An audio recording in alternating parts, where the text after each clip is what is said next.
Button hit. Okay, we're rolling then. Audio going. We're hitting. All right. Hello, internet. Hi, everybody. Before we go anywhere, I'll say the patron bit so it's in the video version. Otherwise, I would just add it in post. But this episode brought to you by our patrons like Avatar Market, Santa Bags, Suji, Carlos, Dragon, Ferris, Flays Iceberg, Jeremy Vasquez, Just the Fate, John Sandoval, Starlight, Legendary Boss Hunter, Regent Raptor, Rise of Kenji, Rogue Robin, Shavar, Shampires, I'm Guy named Bob, 723, Varen the Crow. If you like what we do and want to see us do more, consider supporting us on Patreon. Get access to episodes early and on some other goodies. We're going. We go. Thank you.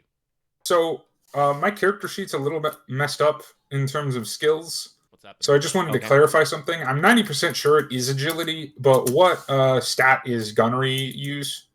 Yes, it is agility.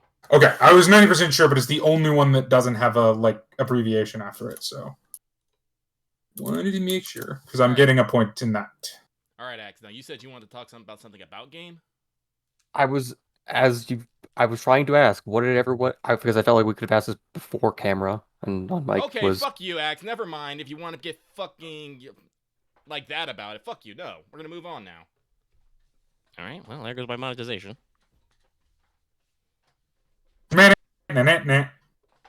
Wow, Dallas weirdly peaked in there. That cut off strangely. Wait, it did? I didn't even do that loudly. A little bit and clipped. I was like, huh, that's weird. That wasn't really that driven.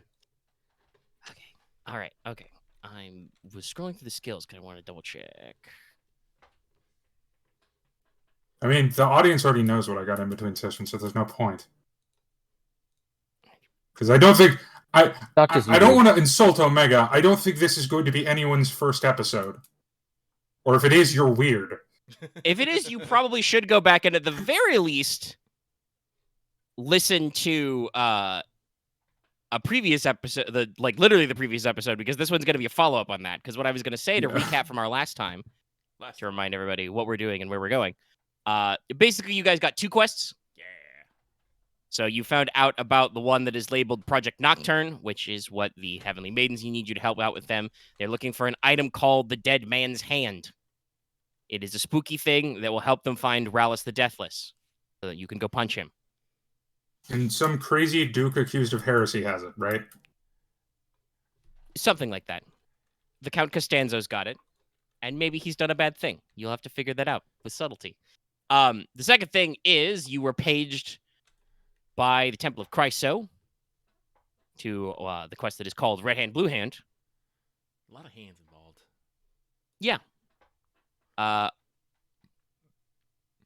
This one is about political intrigue in Venetus. Yeah. And basically you were told by Sir Alias Samson, Knight of the Sun. Hello! That some guys were going to try and do some assassination, possibly upon the Duca de Indigwe himself. And that thanks to the power of divine portents, they figured some stuff out, asked some questions, know that there's going to be some stuff going on, and would like some senior adventurers, some of whom also may have big red heaven telephones, to, be around and investigate this and try and shenanigans some people. And it was just to clarify, because I had my notes are a bit past Dallas written, so it's hard to understand what I was thinking. I'm being nice to myself, but yeah, there's some. What I was going to ask is, we're not sure which group is starting this, right? We're asking, who we've been told the main groups, and we're trying to figure out who's starting this shenanigans. Yeah.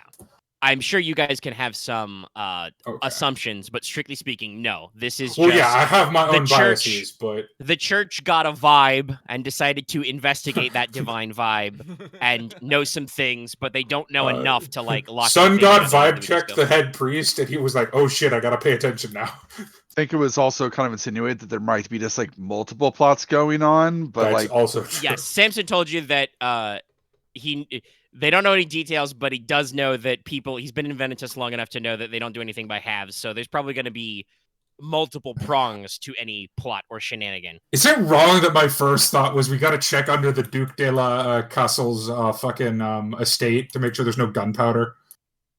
I mean, hey, if you want. I don't think it was explicitly discussed, but we can say that you guys have a free pass to the Palazzo de Almisia. Or Misia, because there's a Z in it. Z. Swear to God, if Misia. some dude in a pilgrim outfit tries to light me on fire, I'm gonna be pissed.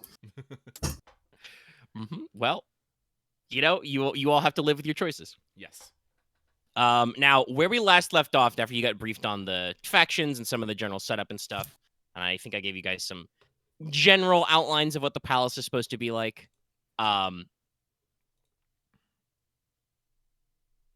That you wanted to get some additional intel. Yes. So the plan originally was to go back to Arnulf von Blackfeather, your contact with the other guild, who is your Project Nocturne quest giver, and ask him if he knew anybody around town who could point you in the direction of information.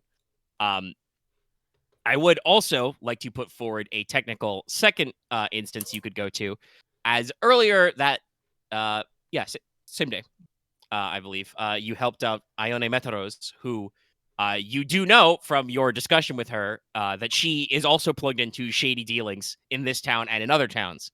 And considering you helped her out with a money thing that's going to start filling her coffers, she can probably help you out with some of your information gathering in return. Though obviously her contacts and her stat spread would be different than what you want to go to with Arnulf. So first, which of those would you like to go through? Because I think I wanted to specifically talk to, because he was part of the Nocturnes, which is a borderline religious organization. Is that fair to say? Yeah. I wanted to talk to Arnulf specifically about if he's heard any activity from the Red Hand, right? Yeah. Is that the crazy zealot? I wrote crazy zealot assassins. So yeah, they are the Red Hand assassins. Yes. Past Dallas was not great at notes.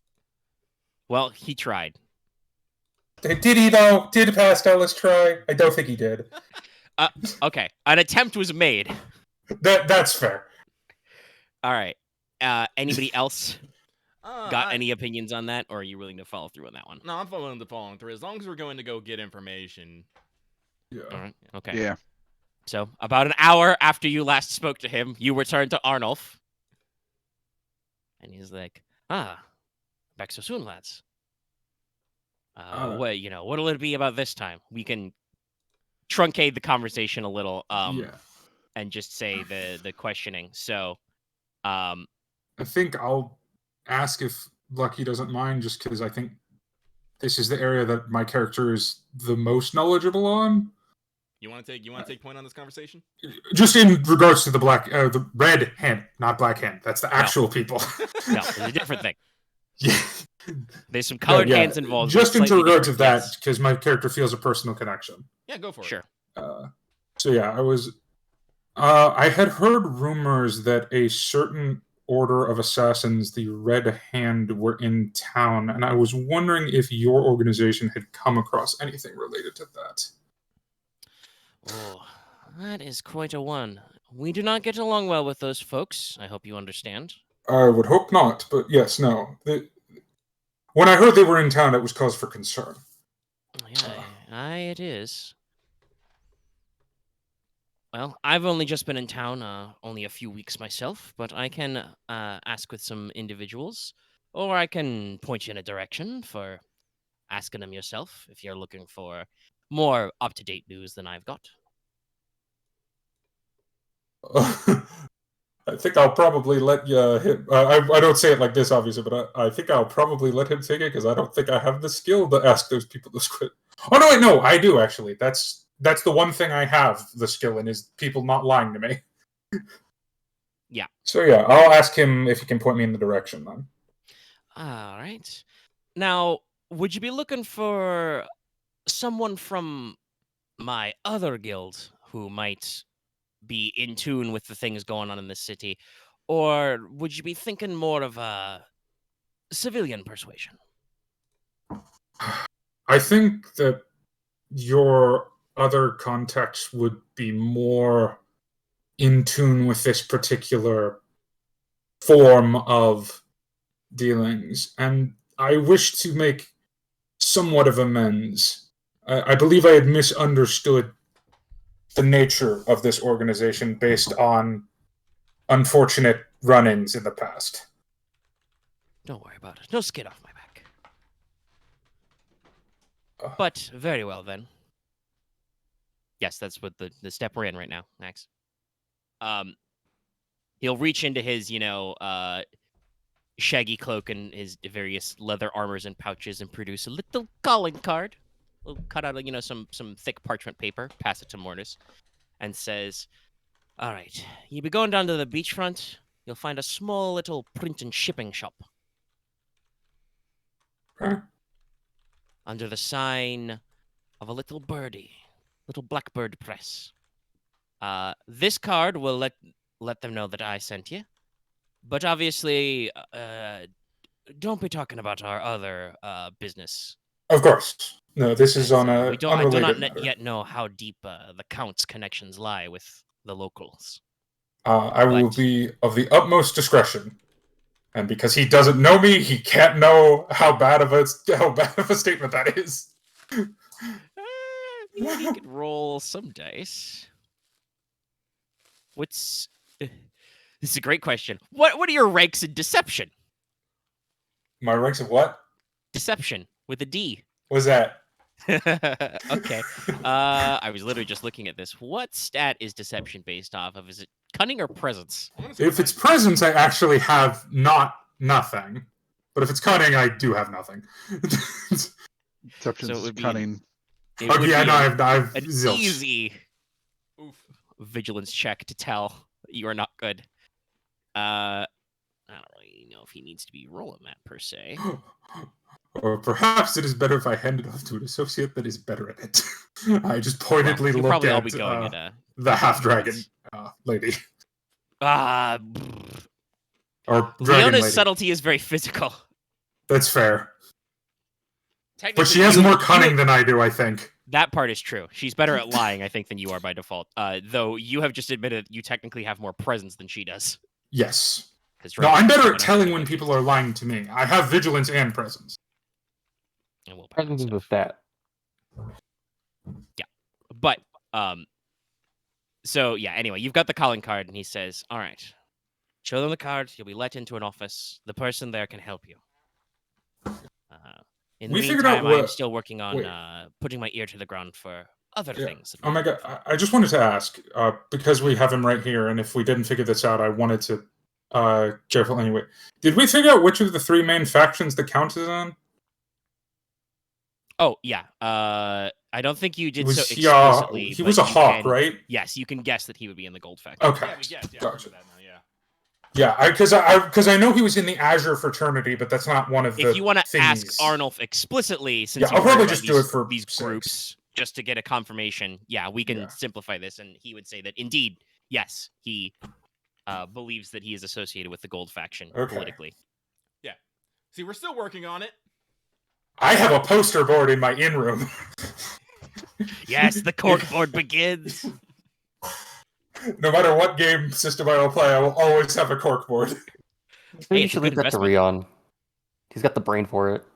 I'm not dumb. I'm smarter than you. What the hell? We've explicitly established Mortis' problem is he doesn't have very good cunning. Yes, no, I have good at street smarts. As the angel of D&D, high intlo whiz. No, I Ryan's think got negative a character was- I expect to have like formula and schematics all over his walls. Yeah, no, I have the conspiracy boards. I don't dirty the walls. They're in books. Yeah. You can carry those. Exactly. No, I'd be like Ryah's school friend who had like. I think the character can bleed over, or the player can bleed over to the character there. If Mortis takes notes, they have to be unhinged. Yes. No, they have to be. When people read my notes, they think I'm using a very complex cipher. But I am, in fact, just bad at notes. Now, this is a character question. When Mortis writes something, does it shift between like multiple different types of handwriting? No, but he does know how to write in some. He occasionally switches into language that he does not know how to speak, which concerns him. That is slightly concerning, yes. Yes. All right, so you have your little calling card. You're looking for Yeah. the little you know. And I will actually probably have Lucky or Ryahn take point on this one.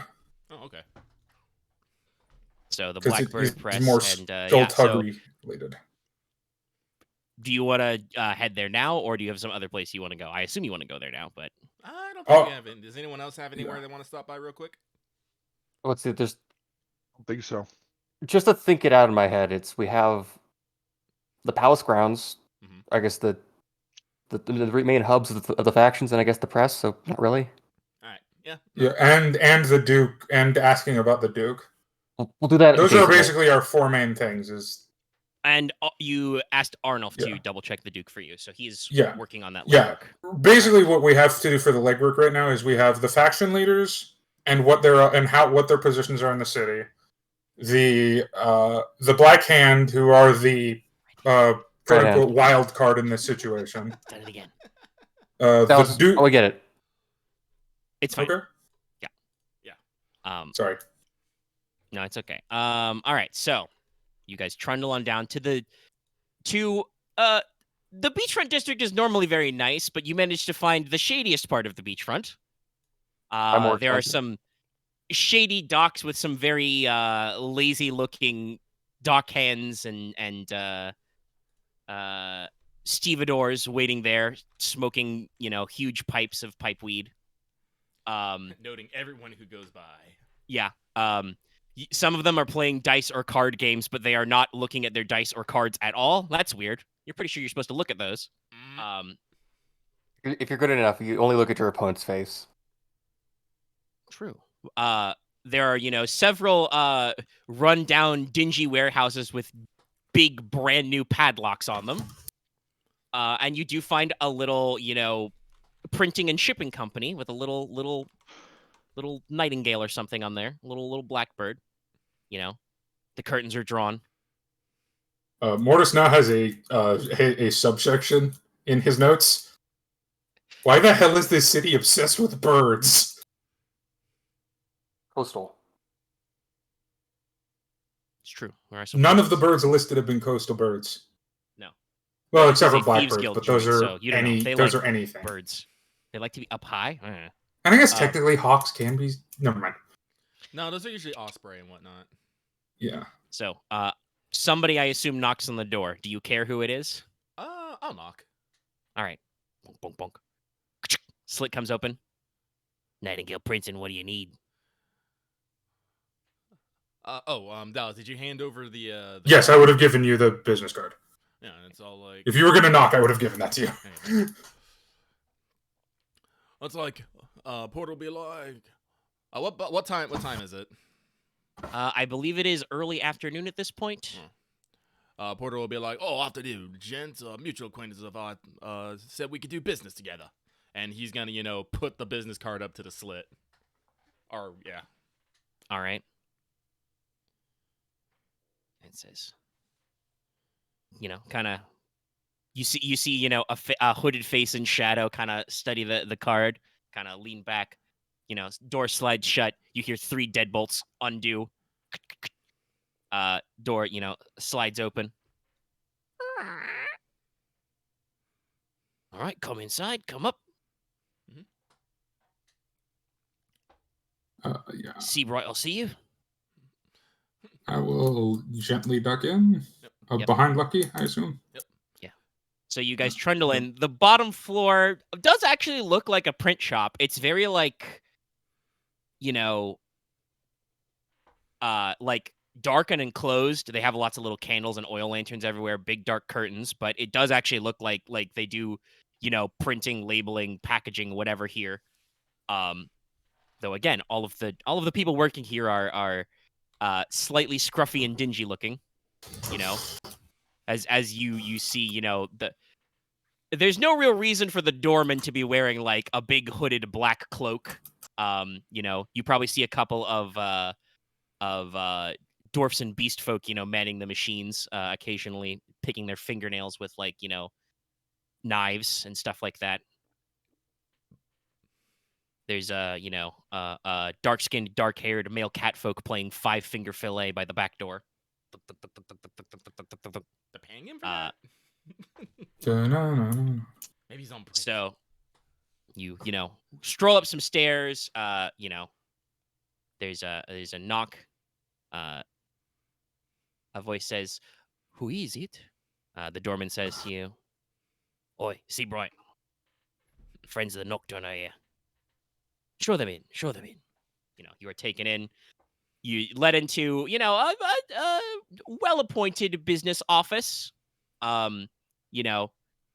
Shelves full of leather-bound notebooks and ledgers, maps on the walls, of all kinds of local sea routes and other things. You're pretty sure one of those maps is of a sewer system you were in earlier today. Neat. Stuff like that. There's probably a little bit of like very expensive artistic paintings. There's some sweeping landscapes of stuff like running horses, naval battles, stuff like that. There's a little dark granite bust of Saint Nocturne in a corner. Mm-hmm. Kind of suspicious in a corner. You wonder why it's doing over there. That doesn't fit the feng shui. But there is a let's say a kind of a sitting behind a large mahogany desk, covered in papers and ink pads and other things. There is an avian beast folk, a kind of black feathered hair, though still a little pale skinned. He is clutching a dark feather ink pen in some of his taloned hands. Kind of, says,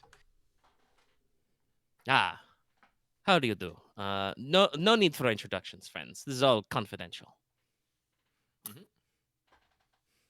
Porter will nod and line. That well, with the introductions already out of the way, how about we get straight to business? Very well. So I have two ways you can do this. You can negotiate on a price to pay this person to roll they are not inconsiderable streetwise for you to give you information, or they can assist one of you on a streetwise check that you roll for either no money or a smaller consulting fee. What's I'm our fine highest gambling. streetwise? That's the thing. Well, that's what I want to ask. What is our current highest streetwise pool? Who has streetwise? UX? Yeah, I have 3 I think cunning and Aren 2 of it, also so it'd be 2 yellows and a does. green. It's pretty good. I don't Yeah. think I do. I know you had Double check. some information. He has still. negotiation. Oh, negotiation. That's right. Yeah, Negotiation. Buying and selling and tracking. Well, I guess but- the question is do we think Axe's pool is better than the NPC's pool? So it's 2 yellows and 3 greens. I can tell you right up without. It's I sure assume they're it's, not, is it like a but- 4 and a 5 there? Yeah. No, you're. But I can yours tell you is if 2 you want yellows to and a figure out green. what probabilities to bet on. Yours is They would roll streetwise 4 and cunning 5 because I'll probably have one of you Yours guys is roll the dice. streetwise. Yours is streetwise 2 and cunning 3, right? Yeah. So with assistance, it would be streetwise 2 and cunning 4, essentially. No. It would take- They have a special rule for when they provide assistance. Leona would add 2 successes and 2 threat to the check. Ooh, I don't like threat. Ooh, I don't like threat. but 2 successes automatically. Maybe this is dice PTSD talking, but I actually think that is just straight up better than them rolling if Weirdest it's 2 thing about automatic that successes. is- I mean, could I also add the perk, the bonus from the adventuring guide? Yeah, you would be making your own check. Which is I get an advantage in success added to any streetwise check in a town that's listed by the guild which we're in. So Yeah. I can add that too. So it's only 1 threat. And 3 successes. Yeah. Yeah, I think that's better. Well, if it's only 1 threat, I guess that's more manageable. Well, just the Well, 3 you're automatic automatic, successes right, yes. is so good. Yeah, no, all right. Well, if you're willing to take that chance, I say go for it. Then let's have Alright, you roll. I also remember to go reset the pool. Oh, yes, we do. That is something we should have remembered in the before times. What is it right now? You guys were Damn it. you missed. You hit I semicolon rather than listen. L. It's okay. I have a new keyboard. It moves around, which means sometimes my hand gets fucked Dude, up. I get that. Oh, I understand. I understand that one. No, I need a story set. There we go. Got it. Finally, we got it. The comedy of errors is over. Okay, what am I looking for? I'm trying to find the services section. Okay. A professional service is usually 5 gold. So, if you wish to consult, somebody will just, have to Yeah, I'll slide pay this it. individual 5. Dow's just slide forward to 5. I feel like I have the most money, and also this was my idea. All right. Then in that case, Leona, I would like you to make me a. I think it's an average. Yeah, we'll go with make me an average streetwise check with 3 success, 1 threat added. Threat is a T. Yes, that is a T.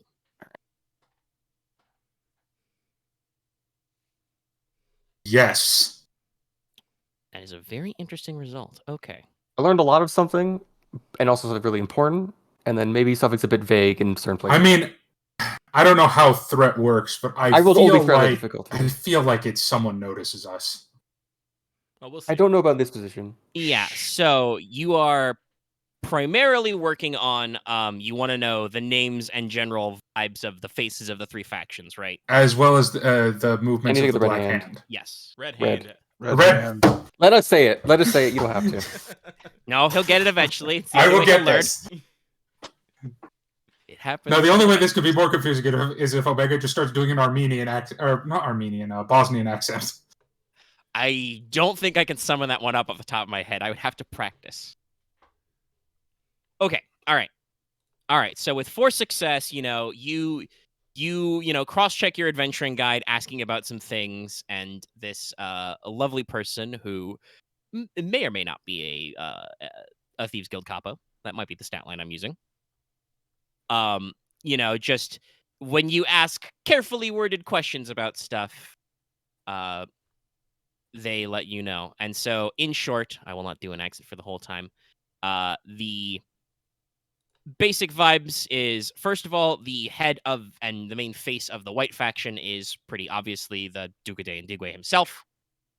The Duke is, known to be a passionate, artistic man, elegant speaking voice, and a dramatic demeanor. He is a graduate of the Bard's College. And this person, kind of going. I should say this person you're introduced to, if you want to keep track of them, is Seabright the Talon. Is the person you were speaking to right now. So. Okay, Omega, can I assume? Can I assume the species of avian is that of a albatross and/or gull type species? No. Seems more osprey-like actually. Oh, that also makes sense. Black feathers and with little white tips. Bird of prey. Yes. So, what Seabright explains to you is that the other guild's general vibe on the Duke is kind of mixed. On the one hand, most of the time he just spends his time, playing his lute and gardening. He's got a lovely hedge maze, wonderful blue roses. But also, he will spend a lot of time throwing money around, patroning performances at the Bard's College. He even sometimes teaches some lectures and history courses there, or takes the students out to attend public assembly. And he is generally seen as a passionate defender of Venetus's interests. So what Seabright will tell you is, because you asked about the red hand, so he knows you're trying to edgeline an assassination case. Maybe he's like, the Duke is not known to take his personal safety very seriously. He wears a bright, sapphire-studded coat. You can see him coming a mile away. He is always armed with a rapier, but I don't think I've ever seen or heard of him actually using it to defend himself. At least not any time while he's been the Duke. So... Oh my god, I just got flashbacks to what's her name? Which one? The lady we escorted here. Bards, man. Yeah. So... It's gonna Bard. Yeah, that's kind of what you got there. You don't really need to go too deep on that one because the odds that somebody inside the white faction would try and remove and replace the Duke does not seem accurate. And this person can, give you assurances in all his years of politics. That doesn't seem like it's an internal power struggle. It would not benefit them in any substantial way. No, the Duke is probably their most fervent and politically powerful supporter, so they would only weaken their own position by moving to somebody new. I also assume he's like the only thing I can think of. He's popular with the people, right? Oh yeah, no, he spends a lot of time. No, that doesn't make any sense. And Seabright can clarify that, strictly speaking, the only he doesn't have any siblings or children currently that anybody knows of. The only heirs to his current position would be distant cousins in the Ndigwe family, who are probably not any better suited to the job than he is. Are they even in the city? Some of them are probably in the city, but yeah, it's, distant relations. Now, the other factions, though, have some interesting ones. The major face, you wouldn't really say she's the head, but the major face of the Gold faction is Dame Cersei de Saffron. As evidenced by that title, she is technically formerly a knight. She is a seasoned political officer. She was a naval officer for Venetus. She served several terms in Argenti as a senator for Venetus. Because if you guys don't recall or don't know, the Polis League has a Senate chamber like Old Lemuria, where 2 senators are sent from every city-state to handle, national politics, as it were. So she has served several terms there. Seabright says that she is a even-tempered, steadfast woman, but she's very traditional politically. She seeks to grow their political power through trade balances, political alliances, military support. I have never had any personal disagreements with her, but she was a naval officer and runs a tight ship. She owns several trade boats who all work in the spice trade. Completely legitimately, I assure you. Any of the other factions tried to disturb her progress? No, but let's see, you got like 4 successes and a triumph. Yeah. Her major problem is she is a old guard member of the city. She has, been in political power for some time. She's trying to continue to get the zest and the verve of her youth. So some of the members of the Hawks, as you might expect, are young, headstrong, active, as young people are, Dame de Saffron tends to gloss over or ignore certain activities they make that would not look good in a public figure. If anyone were to get into a drunken brawl over politics and they were members of the Golds, surely she would not acknowledge them. And other things going on there. Okay.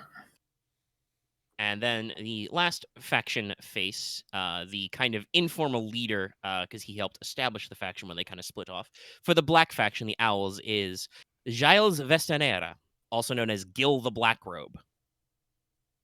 He is an esteemed scholar and magister. His family are well known in arcane talents. He studied abroad at the Schoolomancy and has several sisters who are on the staff of the Academy of Witchcraft.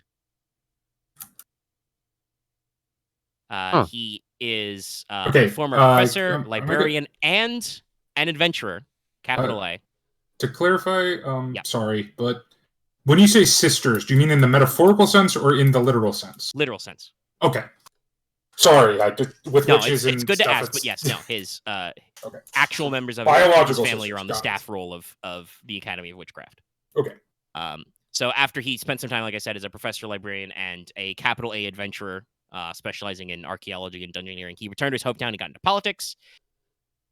He really wants to help improve the city through not just like cultural action and tourism, but also, magic, new industry.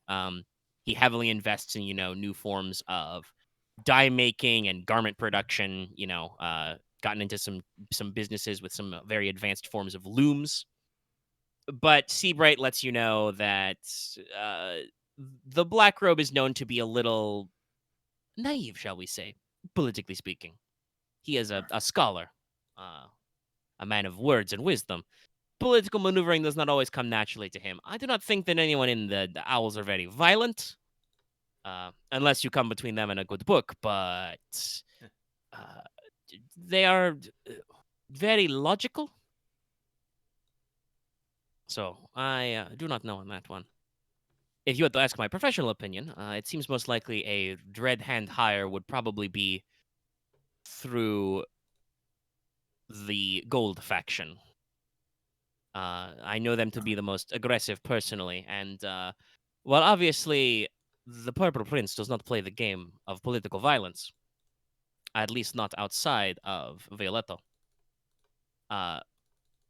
there are leanings. I've had business arrangements for certain Gold faction members. I will not name. Professionalism remains, but we have done them favors in the past to acquire things, move things, lose people. They would probably be more drawn to this tactic. If they are, be sure to let me know the name of the person who made such an arrangement. I believe I may need to have a conversation with him about, what is the phrase? He kind of strokes a talon against the top of his desk. Scrape. Scabbing? Yes. Yeah. That is assuming that anyone attempting to assassinate the Duca de Antigua does not end up in the cove. Working with crazy people is what I would use. Sorry, my own biases are showing. I have heard whispers of the Red Hand, as you say. I believe that if their agent is truly sent on this mission, they are quite serious about it. The name I have heard is Prosperina ex Sicari. Oh, that sounds fancy. A quite serious member of their order. There are several deaths that have been potentially attributed to this person. So, I would look out for yourselves, my new friends. This is a quite serious business, but obviously, you have come with a calling card of a member of our Nocturne's order, so you are quite serious people. If there are no other serious questions you have for me, I will let you go about your serious business. Do we want to ask him about the Duke or the other Duke? I don't think we're supposed to, though. That's the problem. I was wondering, like, can we even? Nah, let's. Arnold did say to be not to mention that business. Oh, yeah, that's right. That's right. You are right. Yeah. Let's leave that separate. And I am not smart enough to try and figure out a way to ask without asking, so I'm not going to try. No. That wouldn't be seen through. Would probably want to be careful about that. This is a very serious stat block you have asked for assistance from. So. Yeah, so the point is not to conflict right now. I'm just not going to yeah. But no, we've got some good information because I have a feeling I know where this is coming from. And I have two theories. But all right, you retreat. Probably back to the blue window and to Mortis's corkboard. Okay, yes. All right. Well, get a late lunch. So my current running theories are I don't believe it is any of the heads of the factions that are behind this. Makes sense. My two theories are obviously it's mentioned that oh god, these are names are very Italian. Circe de Saffron is a traditionalist, probably more moderate than some in her group. So perhaps a member in her party that is more extreme, that is trying to gain clout, that would benefit from chaos of the Duke leaving. That's my one going theory, is someone in that party that would seek to usurp Saffron. And my other theory is on the Black faction. If someone were to see the Duke as he is, has been said to be very not traditionally like working of politics, very, some would say, inefficient.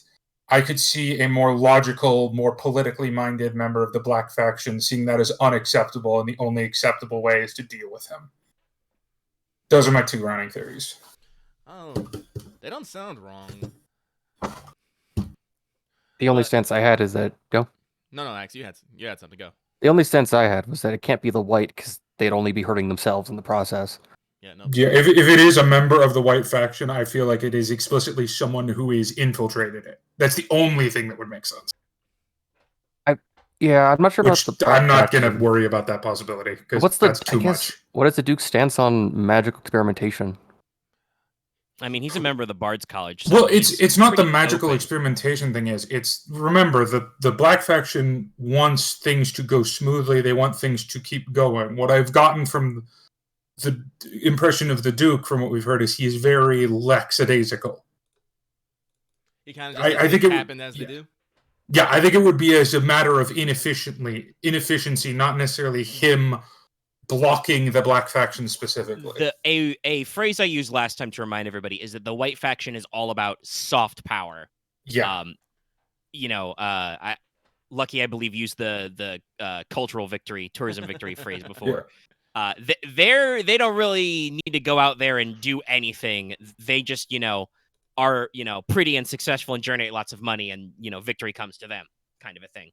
Yeah, if it is someone from the Black faction, it would be, to my perception, from a standpoint of this person is inefficient and not moving fast. The city's Progress stagnating. Is not coming fast. They don't do anything. Yeah, it'd be from that perspective, not this man is blocking us and not letting us do our thing. Bless you, by the way, Lucky. Yeah. On that note, I do think that it actually puts an interesting spin on the Gold, because if the Gold faction thinks that the White is stagnating the city, specifically the Duke, with them trying to increase military power and whatnot and things, they might find the Duke a hindrance to that plan. Yeah. No. Also, I think that we're good. If the Duke's assassinated, it might be seen as we have to up our military power because we let an infiltrator get into the city and kill our head of state. Yeah. So that's classic. I think it's one thing. Perhaps we could look at is see what recent decisions the Duke made. See if it's rubbed any individuals within the other parties the wrong way. Can we look into that? Yeah. Remember, Venetus is weird. It's basically a direct democracy. Okay. So you could absolutely go back to the Palazzo and ask a member of the court, hey, what laws or bills or votes have passed recently. I think that sounds like a pretty good idea to me. Sounds like a good first step or second step. I think No, you're gonna say something, Dallas? Yeah, because everything else I can think of requires much more in-depth research and sneaking around. So this seems like something we could do without getting into anything serious. Well, we do have a couple other avenues we can take. We can try actually speaking to the factions or the faction heads. We can talk to see if have any weird instances been happen, or something strange, or see if there's anything they're upset about. I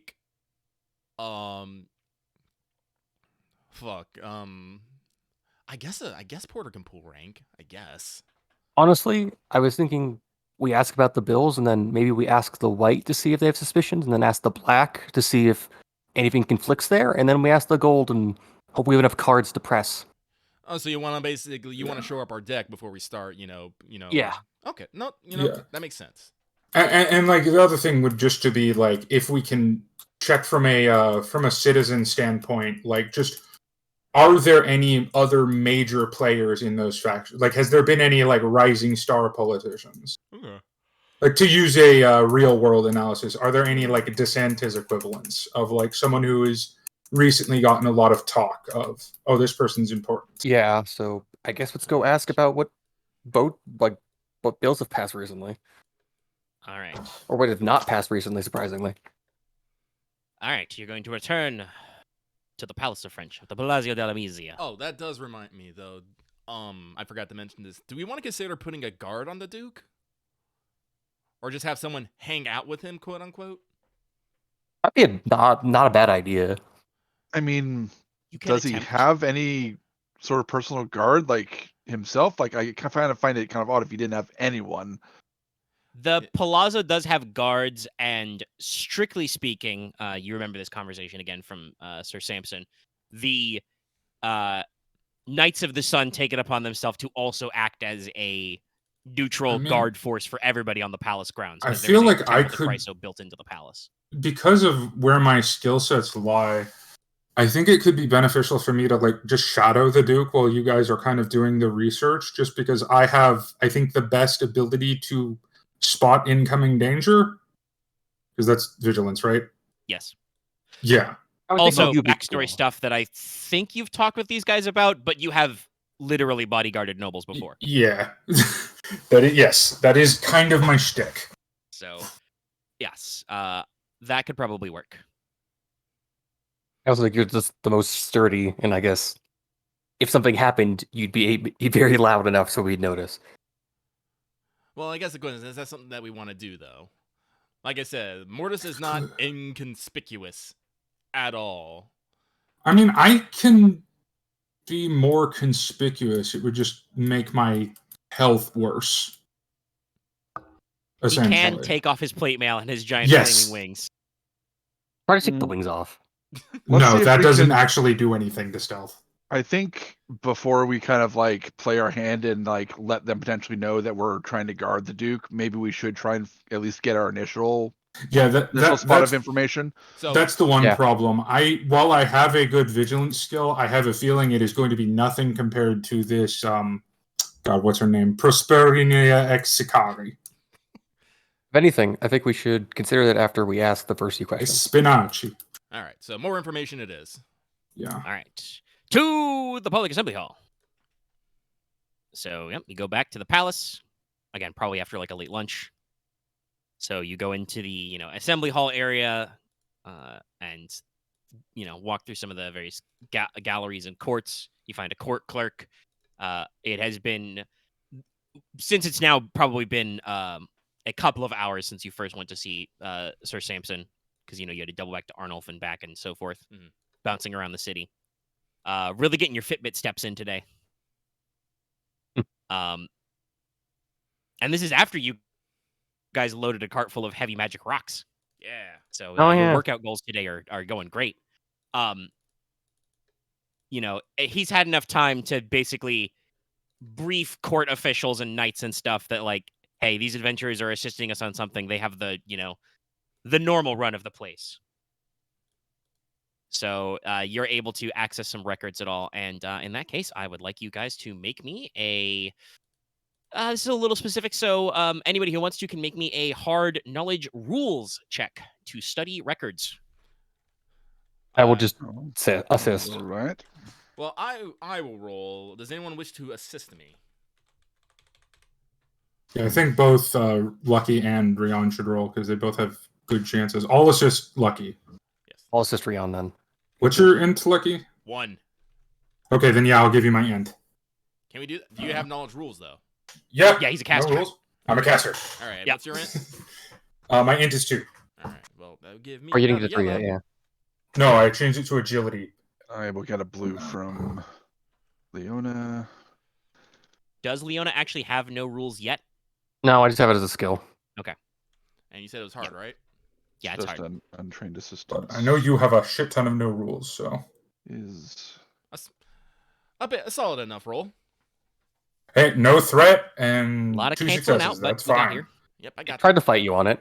I did. Somebody actually commented on our episode of What's Up about the dice. Yep, there it is. Aw. Yeah, the dice are what are we going to call it? Temperamental? Temperamental Yes. sounds right. Still waiting for my That is the knowledge specialization to kick in at some point. Yeah, I mean, you have to you're roll a triumph on a no check. It'll be Oh, pretty that cool when you sucks. get there. Oh. Okay. Nah, this is appropriate. Ryahn, take a strain. As Leona's assistance primarily bottles down to you guys are in like record rooms and stacks that are super tall. I don't need a ladder, and I can see the Yes, books. Leona quickly. is a tall lady. You are a short lad. And you probably occasionally, drop scroll cases or ledgers on your head. Because God, there's a lot of these. Porter and Mortis do their usual muscle detective play and just kind of like coordinate books. Mortis at least actually knows what he's looking for. Just yeeting the books like just like. I was thinking about like someone's juggling. And just go no, yes. No, yes. One of those and then I just flips end over end and bonks Ryahn on the back of the head. Ow. Sorry, master. So both of you are able to get a pretty good look at decent numbers of successes. So we'll say probably, several months worth of votes. And honestly, not a lot of it probably seems that out of the ordinary. It's basically whatever you would expect from a major trade and artistic city. There's stuff like, should we increase the seasonal tariffs or taxes on this good or this trade? Should we waive the tariffs on this trade good, etc.? Some stuff that's probably a little more, politically charged, shall we say? Stuff like, should we increase, the salary of our merchant marines? Should we, commission, how many new warships should we commission this season? Because we had to pay for the warships we lost last season to pirates or whatever. Stuff like that.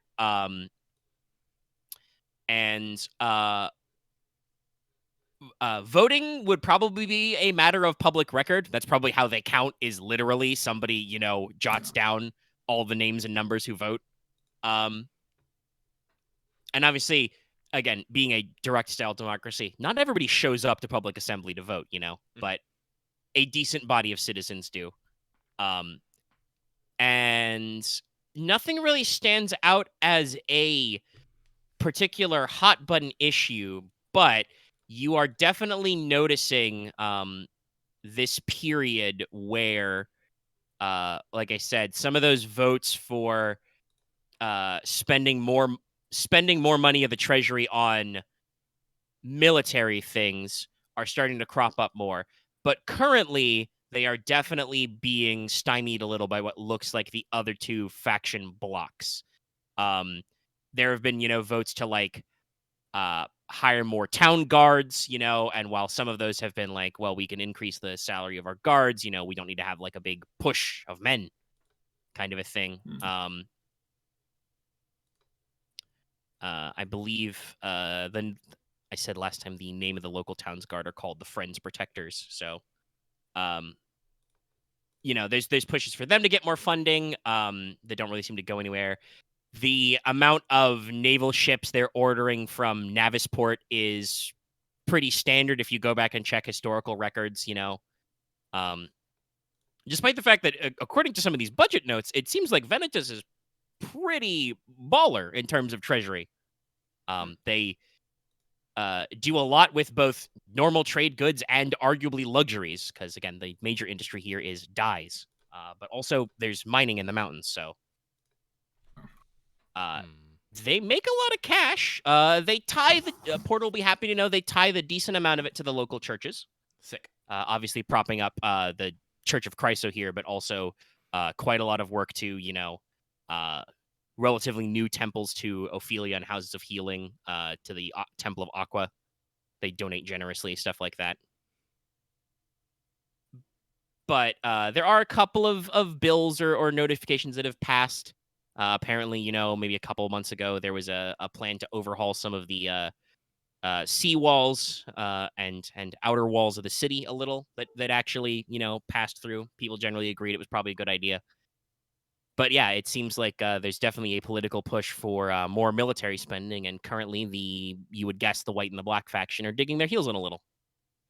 So this gives me a concern. It feels like what we have so far, which is, I don't think, substantial enough, is pointing towards the gold, but I'm not sure if I have a bad. If just my intuition is just seeing like maybe it's not actually the gold. I don't know. I'm kind of feeling the opposite way. I kind of feel like it probably is the gold because the way just looking at what's on the wall right now, the golds are trying to basically increase the military might of the nation to probably protect themselves from the forces of darkness or what have you out there. And they are being stymied on basically two fronts, in the fact that they're having their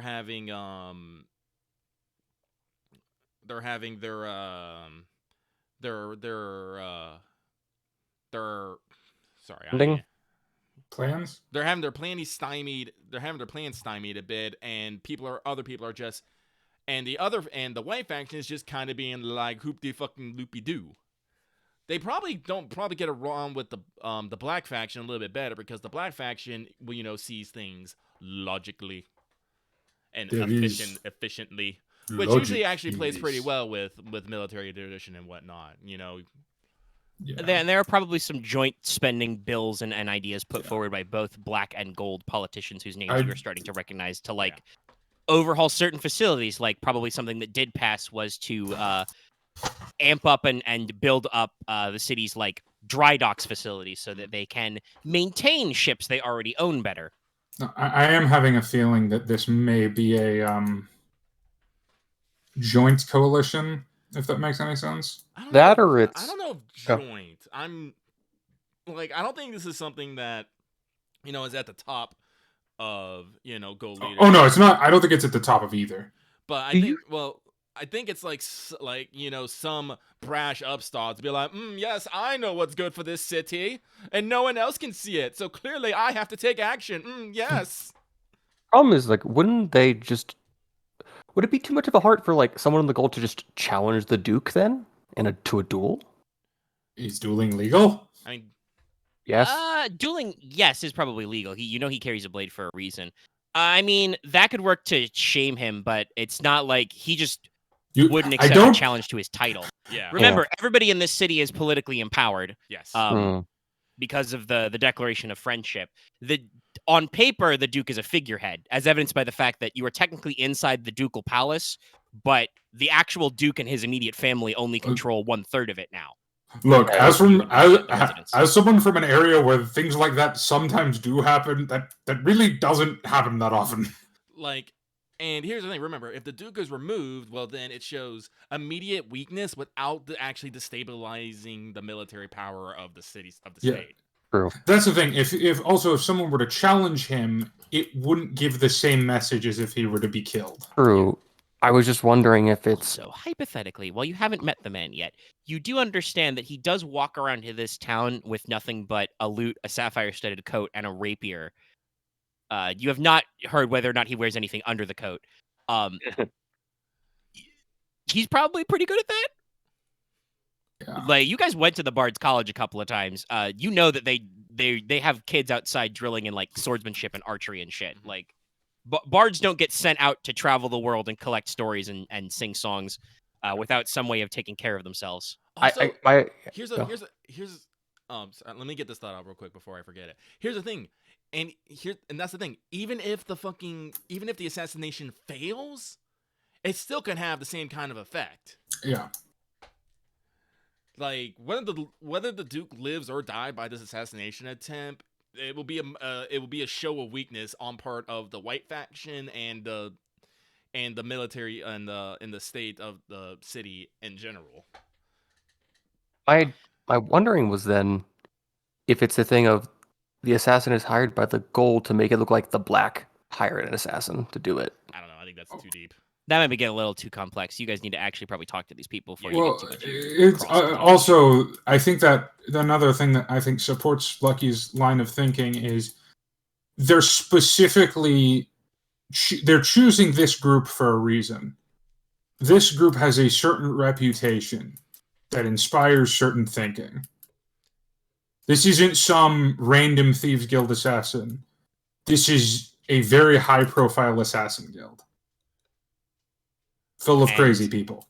Yes, they are a group that started as a overzealous cult and turned into, shit, we need to make money to live. What are we good at? Murder. All right, let's go sell ourselves.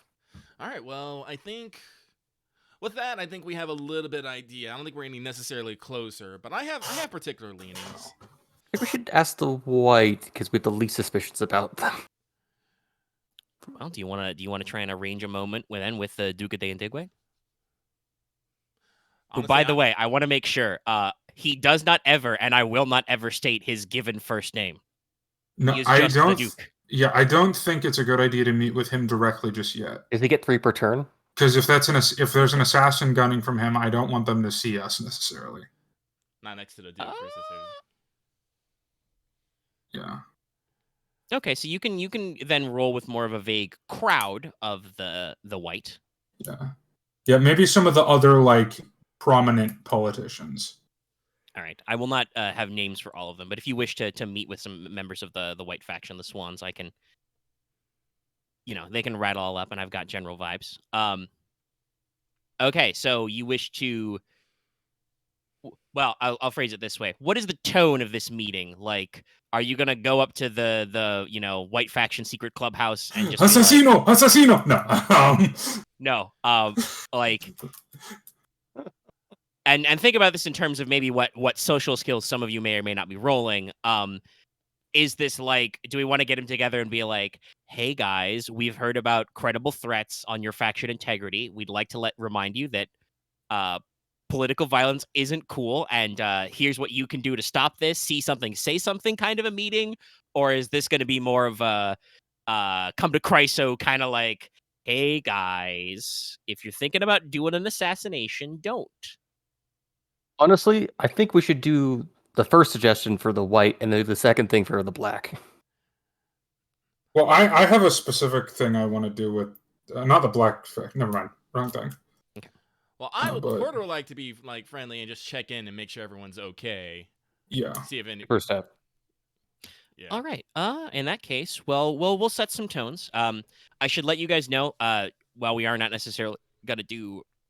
Because this isn't, one-on-one with huge stakes currently. We're not going to do a whole social conflict here, but the general social encounter rules is it is structured, but there is no initiative.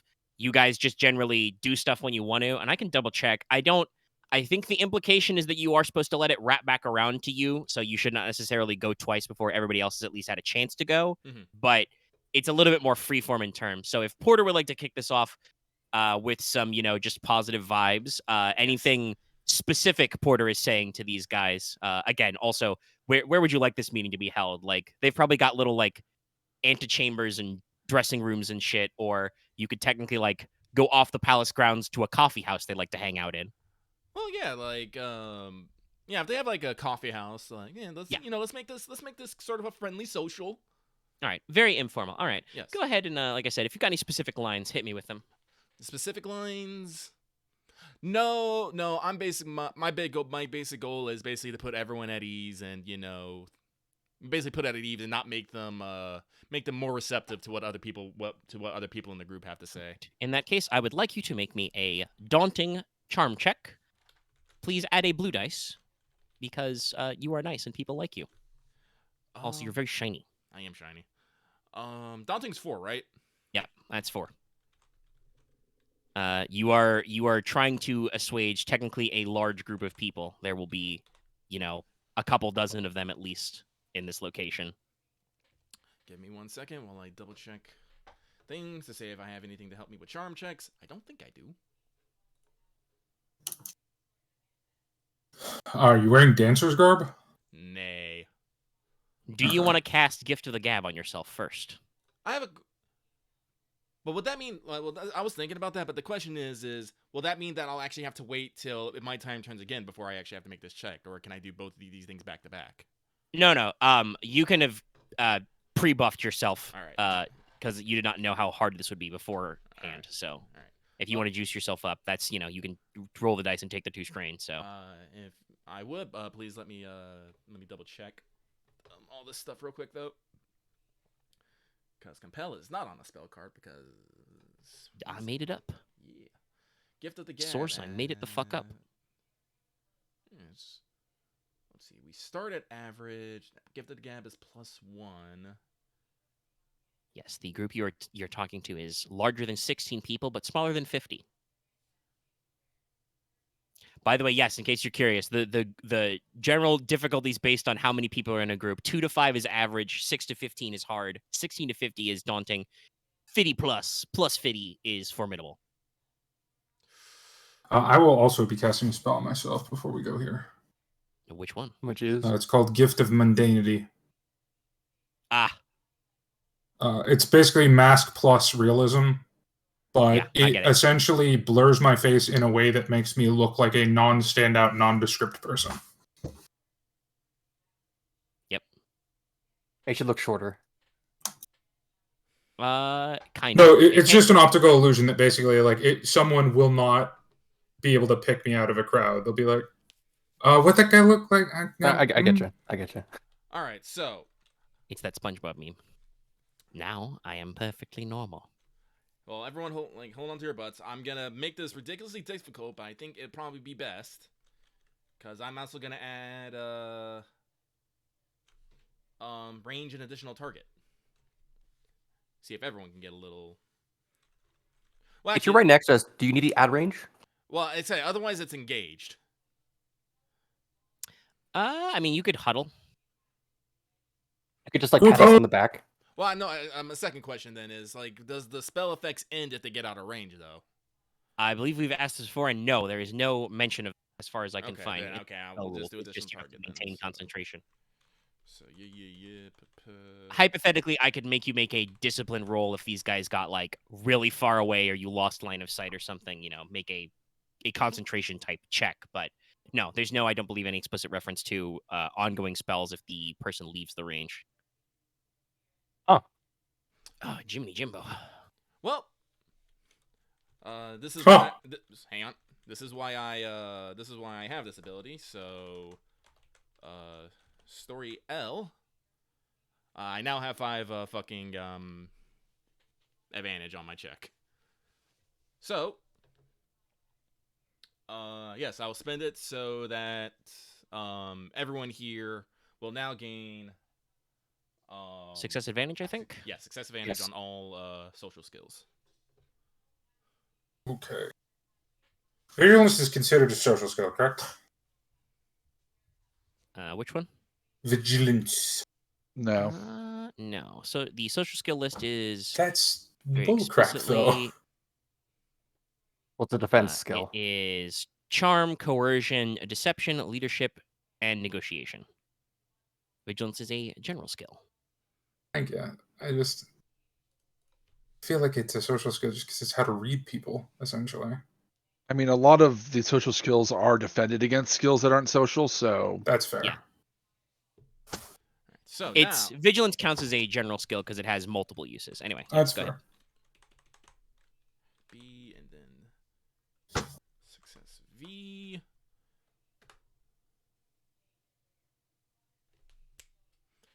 Well, I'm glad I got that success that kept it from being a failure, I guess. Yeah? All right.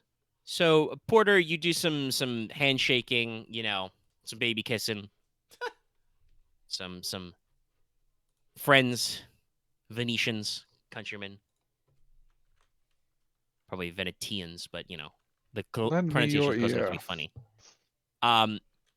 And generally you spread positive vibes for the group, but since you said Porter didn't really have any specific arguments or anything, you were just kind of introing up and working on that.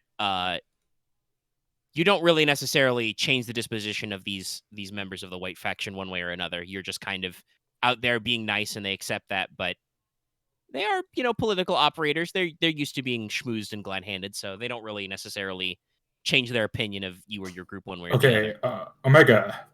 Yeah. May I, for my social combat, activate a non-social skill? Depends on what you're trying to do. Vigilance in the form of the ultimate social move, vibe check. I wish to vibe check the room. Sure. Go ahead and make me a hard vigilance check to just read everybody after that. Yeah. The rest of you can just trying to see if anyone is like significantly different in countenance. My idea was like I was just gonna have Leona like. Actually, just wait for your turn, man. Yeah, fair. Well, remember, it's not. There's no like initiative order, so. Yeah, I know, but Dallas is let rolling Dallas get. Oh, I forgot to. Well, Dallas is not rolling dice that way. Dallas takes a fistful of dice and punches himself in the mouth. These dice are difficult to eat. No. Vibe check failed. Jesus! 4 failures? So you are used to Highlander nobles and politicians. They have a slightly different vibe. Yes. There's a lot more drinking of mead and whiskey and, when you're angry, you slam your axe into the table kind of stuff. My first notice is, wait, no one wants to start a fight. What is this? Yeah.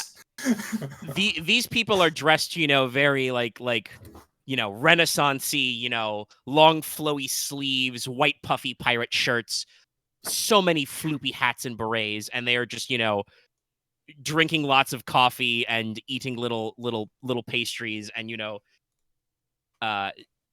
discussing the merits of their favorite artists and artisans and, whether or not they should spend money on the theater and stuff.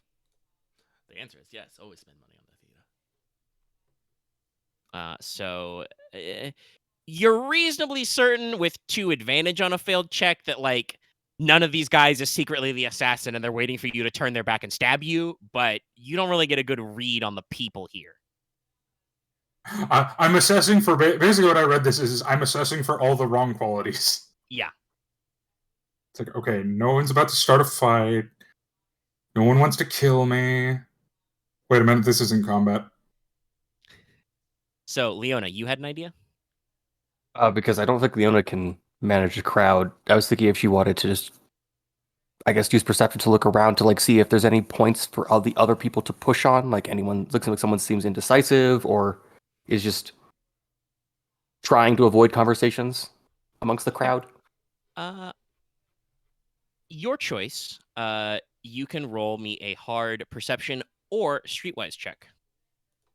Those are the same pool for me. Actually, okay, I your pick. I totally get a.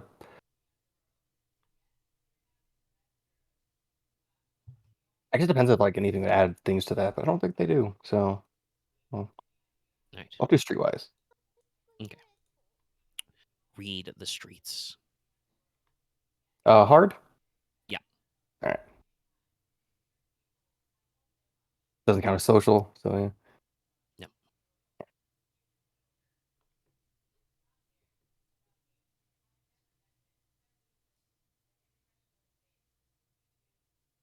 Now you'd have to give an upgrade to like Ryahn. Yeah, if you wanted to use your triumph that way. Yeah, I'm just gonna. I better go. I think Leona needs to go step away to not feel awkward.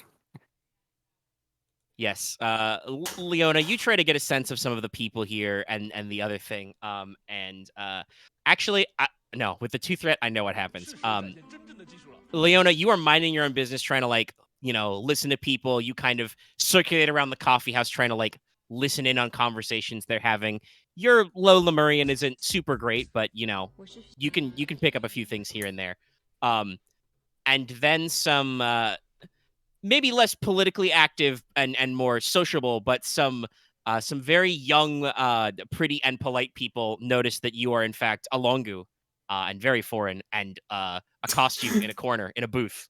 Oh no! And start plying you with coffee. Leona's being chain stunned by being flirted at.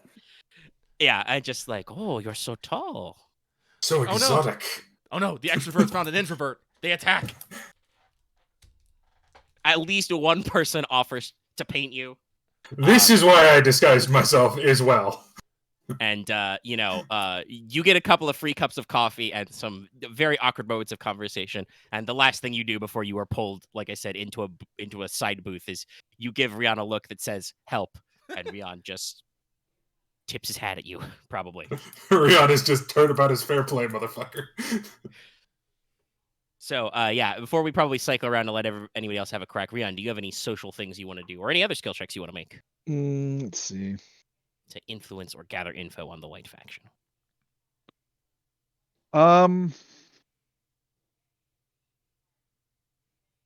I think I'll try and just like spark some more intellectual debate, like on politics and stuff like that, and see like try and use that to determine where everyone's kind of political leanings, like how strongly tied to the party they are, and who are the zealots and stuff like that.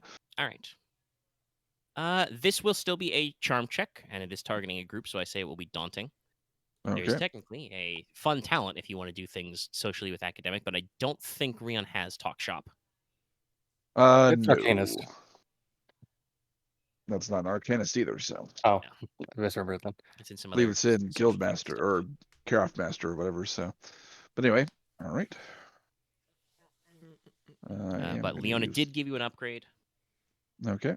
And in general, also add a boost die to yourself because you guys are not causing problems in Venetus and have been vouched for by people. Also, success advantage because you technically have the buff. Yeah. And you're actually using a social skill. Actually, I do want to ask you, would you like to activate Ensorcel? Yes. So this is a fun fact. I actually read the full talent description of Ensorcelled. It does say that in addition to the mechanical effects, when you have Ensorcelled, something narrative does happen when you use it. So like if you're doing a coercion check, like your hat shadows suddenly become really deep, or perhaps when you're making a charm check, magical sparkles appear around you to emphasize how cool you are. There's just kind of an air of static electricity around Ryahn when this happens, so maybe his eyes eyes glow a little bit. Mm-hmm. There's a subtle like plugging in a subwoofer. A literal vibe check. So let's see. I got the upgrade. I get a blue. Were there any other bonuses I was getting? Success advantage. Success advantage for Gift of the Gab, and obviously your Ensorcelled advantage. Axe is just so quick to get it out. Said it literally He like wants us to success. I literally said it like 10 seconds ago. He did also that part, but yeah. All right. Here we go. Axe is that guy who remembers all his bonuses. It's okay. Oh, well, that does mean you got a success because you forgot to put the star in there. Oh, yeah. Well, actually, yeah, no, it'd be a success threat then. No, he does get 2 advantage because Ensorcel gives him an advantage as well. Oh, okay. Yeah. All right, but the dice are still being very, very wily. You may have to switch tactics for future stuff. A lot of blanks. Oh, I have an idea of what I'm doing for my next one. But yes, so Ryahn, you actually start to kind of rouse people into a more political discussion.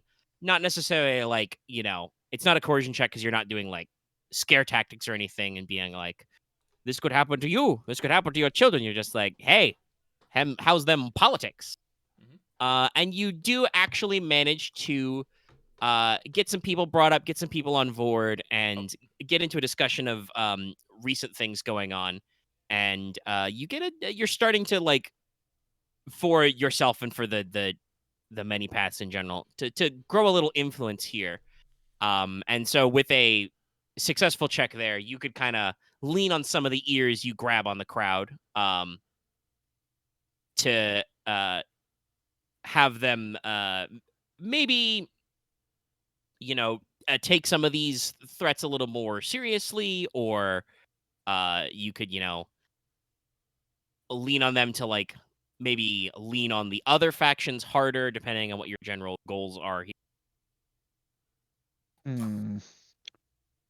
So we're still kind of of the mind that's almost certainly not this faction, right? That's trying to assassinate the Duke. Yes, nothing with what you've done so far. Not that you guys have been going super great, but the general vibes you guys are picking up that these guys are not very, very violent. It would make no political sense unless it was someone infiltrating specifically to disgrace them. So Unless someone activated chaos mode, but I don't think anyone activated chaos mode here. Chaos. Yes, you do always have to understand that there is a possibility that somebody is just being a dumbass, but Or someone just you haven't lost picked it up all. on it. They just want to watch the world burn. You have not picked up on anybody like that. There's not a guy in the corner, drinking his coffee and talking about how we live in a society. oh Jesus. That's gonna be a day. In that case, I'm going to kind of push them to maybe put a little pressure on the other factions, just so that when we talk to them, they're feeling a little, maybe not quite as comfortable. Maybe little might let something slip. So Yeah. So yeah, you talk to a couple people. Again, you're using charm, so it's not like big grand speeches. It's more just like you go to a table where they're having some conversation and talk about probably tell me if this sounds all right. Probably stuff like oh, what an interesting political system you have here. Reminds me of my God. time in the Red Tower where everything is merit based kind of a Mhm. stuff. Probably maybe even talk up some of the artistic works you've heard of or whatever, stuff like that. But get him to just be like, and you know what's not cool?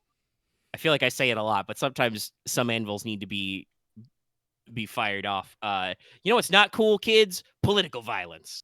You should tell all your friends that you wouldn't ever do an assassination, so they shouldn't do an assassination to you. In short terms, because I don't want to Yeah. improv entire political speeches. But yeah, so you kind of prime the waters a little for any conversations with the black and gold factions, the Hawks and the Owls, about hey, maybe even if you don't agree with them, maybe trying to assassinate the Duke or beat up members of this other faction because you can't change how they vote with words is not okay, and we should treat it that way. sounds good. Any other attacks you want to try and take to push the white in a particular direction? Yes. What you got? So I just want some clarification on how I can use leadership. Yeah. So if I were to hypothetically want to use a position I once had to try and intimate a relationship between the white faction, or they're the ruling faction, correct? Yeah, or as basically. ruling as it gets. Yeah. So if I wanted to discuss relationships that they had with, oh my god, I need to pull up the GeneSys document. Hold on. Or the GenSekai document. I need to get the town right. City right. Where is the city section? Which one are you looking for? It's You probably the wanna go to the Highland probably- capital. Oh, never mind. Okay. Oh, Hoythold, yeah. Hoythold, yeah. If I wanted to ascertain their trade relationship between this and Whitehold and use that as a position that I once had in the Whitehold Guard, would I be able to do that with leadership? Let me just see. I've been looking for leadership in the GeneSys core rulebook for the last minute, and I can't find the GeneSys core rulebook.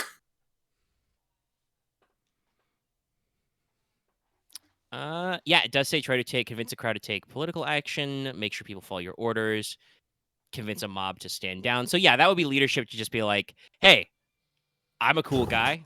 I think, you should think I'm cool. For, specific reasons of formality, right? Yeah, this would definitely be much more my... Yeah, because it does say that you shouldn't use it if you're trying to convince somebody simply by being friendly and appealing, but that's not necessarily what you're I'm doing. negotiating You're doing from an a explicit position of, appeal to authority. I have relations with these people. I'm trying to see if I can smooth over a deal. Probably ask about very specific necessary goods. Likely because their specialization is in dyes, right? Yeah. Likely dye trade to the capital, stuff like that. It will still be a daunting check because there's quite a few of them. Oh yeah, no, I had a feeling. But you do also are included in the Gift of the Gab roll, so Yeah. you get a success advantage, which is *V. Also, this is my only social check that is not just a single green dice. Yes, D1, I know. I was just demonstrating. All right. Roll. So daunting's 4, right? Yeah. I think next time we need to make sure we just get a smaller group of people. I mean, we could. If you basically single out a couple people and draw them away to have a more private conversation, it would count. That what I was will trying to obviously do, mean that you yeah. have to kind of do things with more checks, more piecemeal. But yeah, you can try that. So after the P's, would I do space then Starvey or just Starvey? Just Starvey. I think you can just type the star. At the end. Okay. Where's V? There we go. Damn. Ha! What? Okay. I'm done Well, with trying to figure out dice. We're here. This is our life. Apparently, the solution was talk about boring trade routes. Roll better than Ryahn. Yeah, you start now that Ryann's kind of politically charged them a little, got them a little in that more mood. You actually talk about your past work as part of guard presences in Hoythold, working with the major political factions there, and obviously you yourself are not like a trade minister or an expert in economics. I assume Mortis does not have any points in negotiation. No, but Yeah. the person who I was guarding definitely would. Yeah, so you can do some name dropping and mention some people you've previously worked for without, again, not venturing into like deception territory. You're not lying about anything. Though obviously your primary goal right now is not for trade stuff, but you can talk the talk and walk the walk enough to get them to actually, they seem, quite taken with you. And there's a couple of people who are, like more mercantile members of this faction. Cause again, it's not like while there are people who still hold noble titles, it's not like they are the only positions of power in this city. So like, no, there are a lot of, merchants among the politically active, a lot of trade guild members. And there's some people who are actually from probably like the Weavers Guild and stuff who are like, oh, you need to, spread the trade guild inferences all the way up there to the capital, you say? Yeah. And if I remember correctly, it's like one of the, not the king, but like the people in the court daughter. Yeah. So that's... Well, and also to clarify for anybody who's not read everything cover to cover or doesn't remember, the Highlands are also a little weird. They're kind of like the Polish League in the sense that they're kind of loosely allied counties and states rather than a strongly worded kingdom. But that's because they are experiencing a very, it's a little Skyrim-esque. I know where I get my vibe from. But there should be a High King of the Highlands, but you can only be the High King if you have a specific artifact. Currently, that has been lost after punching some giants, so they can't, by the rules and regs, they can't pick a new High King, and if they tried to change the rules and regs... No one would agree. Yes, nobody would agree on how it gets done, so there is no High King. There are stewards and nobles in Hoythold who make sure that, like, the Highlands don't immediately start trying to beat all of themselves up all the time, but... there would be some kind of back and forth. I think the Porq are now like part of, or at least they're in good relationships. I know there's a lot of them in there. So. Yes, there are quite a few Porq clans and tribes who have settled in the Highlands because they don't. This is actually something we haven't brought up, but even with a sea breeze, Porter might be a little bit warm in this climate because you are wearing like, layers of robes and like leathers normally. Listen, I'm fat. So yeah, Porter probably has to, take out his monogrammed self handkerchief and daub his forehead a little bit sometimes because you are off the equivalent of the Mediterranean Sea, even with a breeze. It's warm and sunny here in spring. God help you if it was summer. Yeah. Note to self: get some sort of cooling device. Yeah, Nordport is specifically where I was from. All right. Which is... we can work on names and backstories. It's not super important because we're not in the Highlands right now, so we can lock some stuff down. But yeah. So yeah, you actually appear to be, well liked. You get some tradesmen on there, and generally you guys have kind of solidified, I think, your reputation with the White faction. And they seem to, have taken a shine to you for political reasons or artistic reasons. Yeah. Okay, I'm completely out of social skills. Someone with better ones, please do something. Well, I will say this. In general, you've passed a couple of skill checks with these guys. Since you're not really trying to, like, push them to do anything...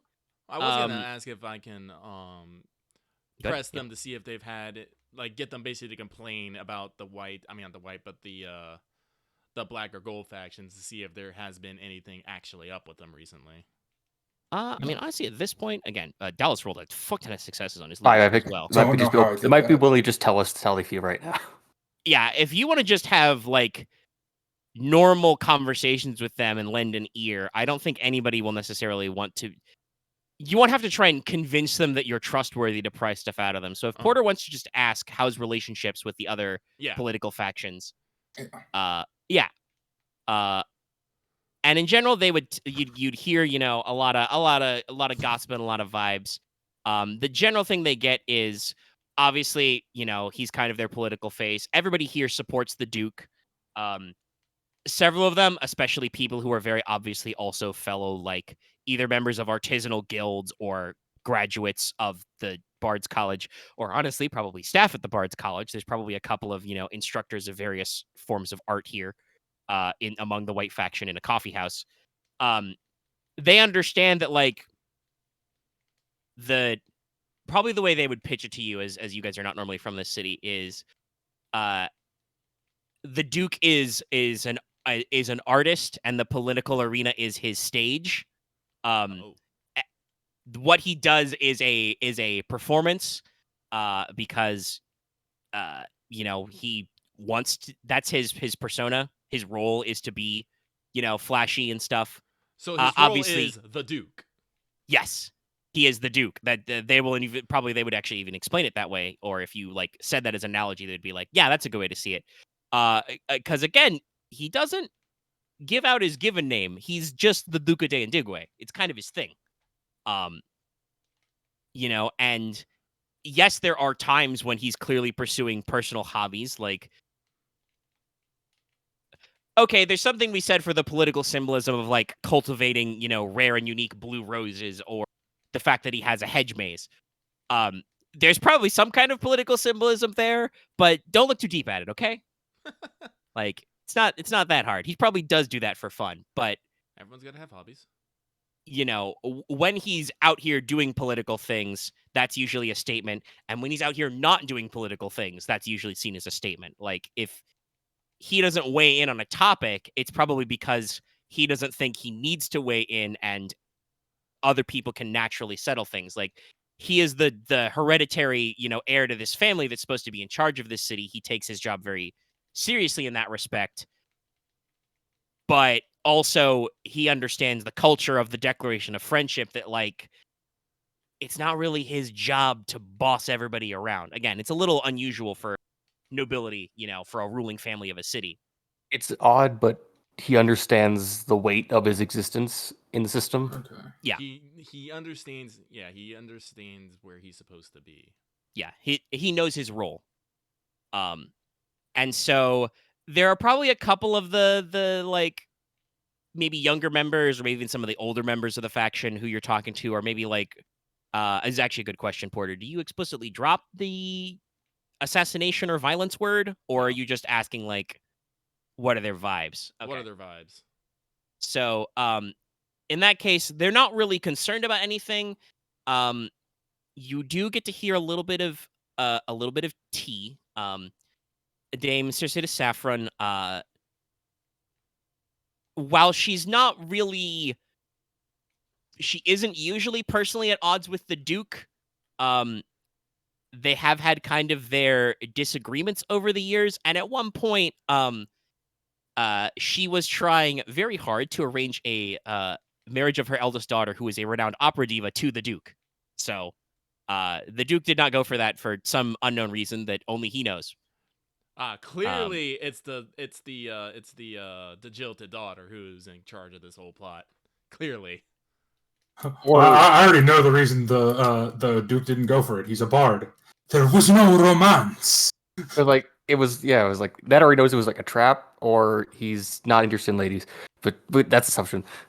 Or he's a bard. Even if he's not interested in ladies, there was no romance. He is very dramatic. But yeah, so they don't think that she or the Duke took that super personally, but there is a little bit of history of tension between the houses there. In general, most of them feel pretty well disposed to the members of the Black faction. After all, especially for older members, they used to all basically be the same political bloc and then split off. And some of them kind of cross boundaries when it comes to voting occasionally, because they're all still friends and stuff. This is very British. The more artistic angle of them, some of them do have a little concerns about some of these modernization plans that some members of the Black faction have put forward. Like they've talked about, overhauling some of the cisterns, redoing and changing the nature of the roads to be different from like cobblestone or pavers to different materials, kind of a thing. Stuff like that. And there are some concerns that some of these plans will, involve dredging up or demolishing artistic and antique roads, building statuaries. There's a lot of statues and fountains in Venetus, right? Lots of gleaming white stone and lots of blue mosaic tiles and stuff. And so just on principle, they kind of have to push back, but they don't really think that the Black faction are wrong or evil. It's just that their personal goals are they understand why they're doing it, and yes. They're not mad at Listen, the why. I understand you want to make it easier to commute from, the high terrace to the beachfront, but if you have to demolish this, 500-year-old mosaic to do it, maybe we can take the longer trip, That's they're very artistic and dramatic in this town. Yeah. So you definitely get the vibe from this general conversation that face-wise, they don't really think that they don't really have a lot of complaints about. Well, definitely not about Giles Vestanera. He's just a guy. He was literally a major thought leader in their own faction until a couple of decades ago when he split off. In a business relationship, some of them have some stuff to say about Dame de Saffron. She is a businesswoman now, in addition to a professional politician. She's retired from her duty as a naval officer, so you sound. I guess the best way to put it is Porter would get the impression she's a little bit of a hard ass. Yeah. She's she's almost always above board. Even again for being a former senator, she's remarkably straightforward and upfront dealing. But the way that she deals with you straightforward and upfront is very, very rigid, very stern, very direct. I'm offering you this much money for this art commission or this much for this trade deal. Take it or leave it, kind of a thing. And if not, well, I'll take my business elsewhere, kind of stuff. So maybe some personal gripes, but they don't really seem to have anything in complaint. Porter, what is your I think there was one thing I overall wanted to charm ask vibes? specifically. How much charm and presence do you have in general? I am 3 charm, 2 presence. Okay. So you're, even without rolling dice, you're a pretty good talker. You do probably manage, being a priestly individual, to get a couple of the younger members of the White faction to cotton on to the fact that they have probably been in some tavern brawls with some members wearing gold-trimmed robes. Usually started by the Golds, but obviously some of them are feel a little ashamed that they stoop to to fists or even bottles and batons, kind of a thing. Nobody will really cotton to drawing steel. That would probably require you to roll to see if anybody is literally drawing blood over this. But you get the impression that, as Seabright told you, some of the younger Golds are definitely a little quicker to, instead of debating things politically, to just be well, I know how to throw a punch better than you, so shut up, nerd. You can't complain if you have no teeth. Yeah. There was one thing I wanted to ask specifically. Or have let Lucky me just ask, make sure. rather. Porter, any other points you want to bring up with these guys while you just have a conversation?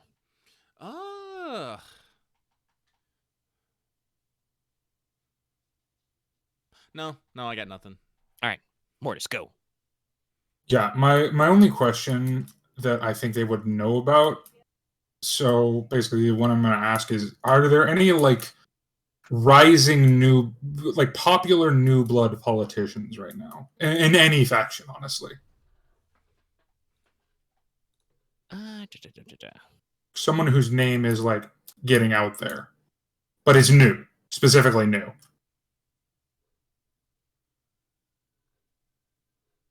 Say like 3 to 5 years, probably. Yeah.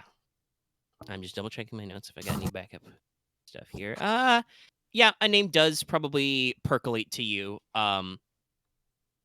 There is a young and upcoming member of the Gold faction who is kind of their face within a face. He seems to be their rising star out of their young bloods. Gerardo Vestri. And Vestri comes from an old money family. Old money. You know, his family were nobles before the Declaration of Friendship and obviously kept a lot of cash.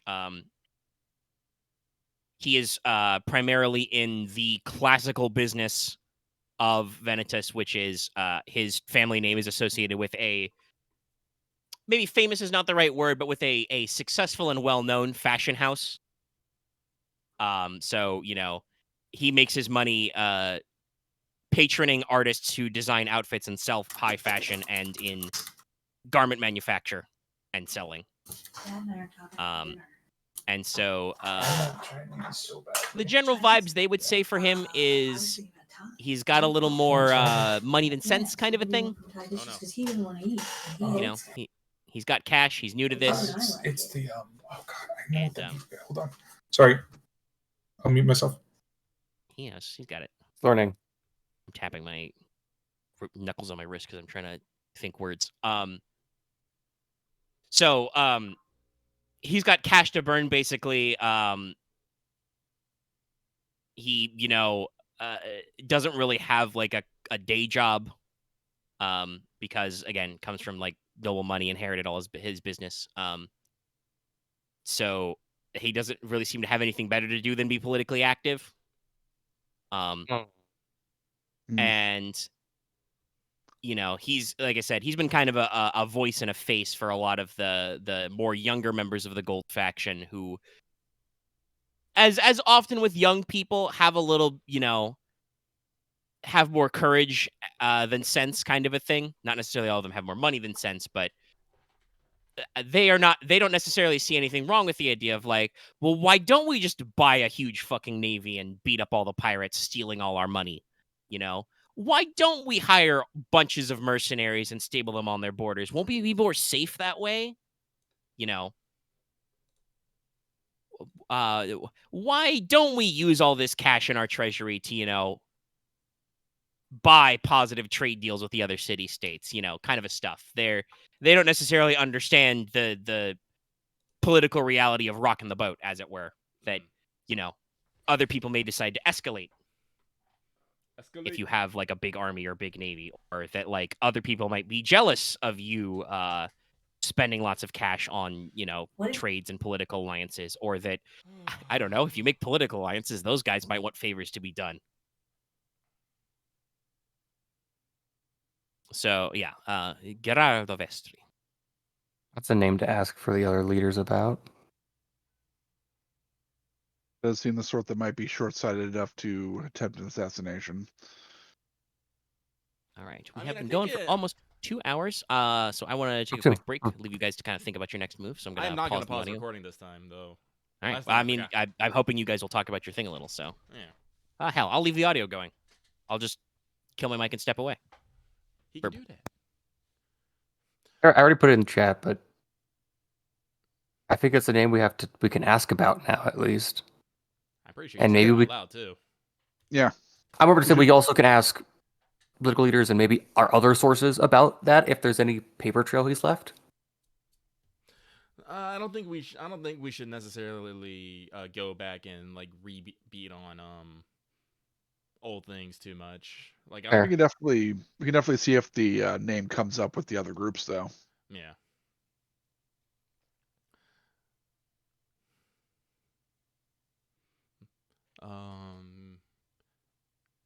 Yeah, because I say we go talk to the blacks and, you know, find out, like, go talk to the blacks and find out what they got going on, and, you know, maybe we can find out, see if they have any different have anything going on there. I think It's we should better to talk. probably Go. finish off with the golds. Yeah. Do you think it's Right. better if we just talk to like the party as a whole, or just their leader? Hmm. That's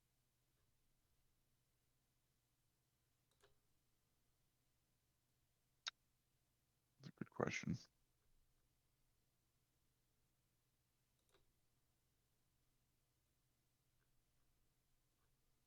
I think probably try and get a feel for the party as a whole before actually going directly to the leader. Fair. I just think when we talk to the leader, we can probably ask a bit more pressing questions. True. It might depend on what we learn from the When we get black there. also. So, Blah, I'm back. welcome back. All right. I know it was only a little bit, but did you have a productive discussion while I was gone?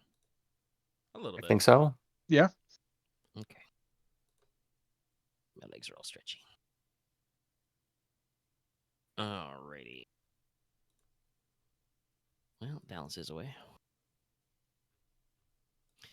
Lucky, you still here? Yeah, I'm still here. Well then, obviously, like I said, Dallas has stepped out for a sec, but anything else with the white faction, or is it time to move on? I believe it is time to move on. So in that case, then you want to go talk to the black faction next. Mm-hmm. Oh, sorry. So how do you want to go about that one? Do you want to try and rustle up Giles Vestanera himself, or would you like to instead just go to a place where these guys hang out? I think we could probably talk to. I think we could probably talk to Giles Vestanera himself.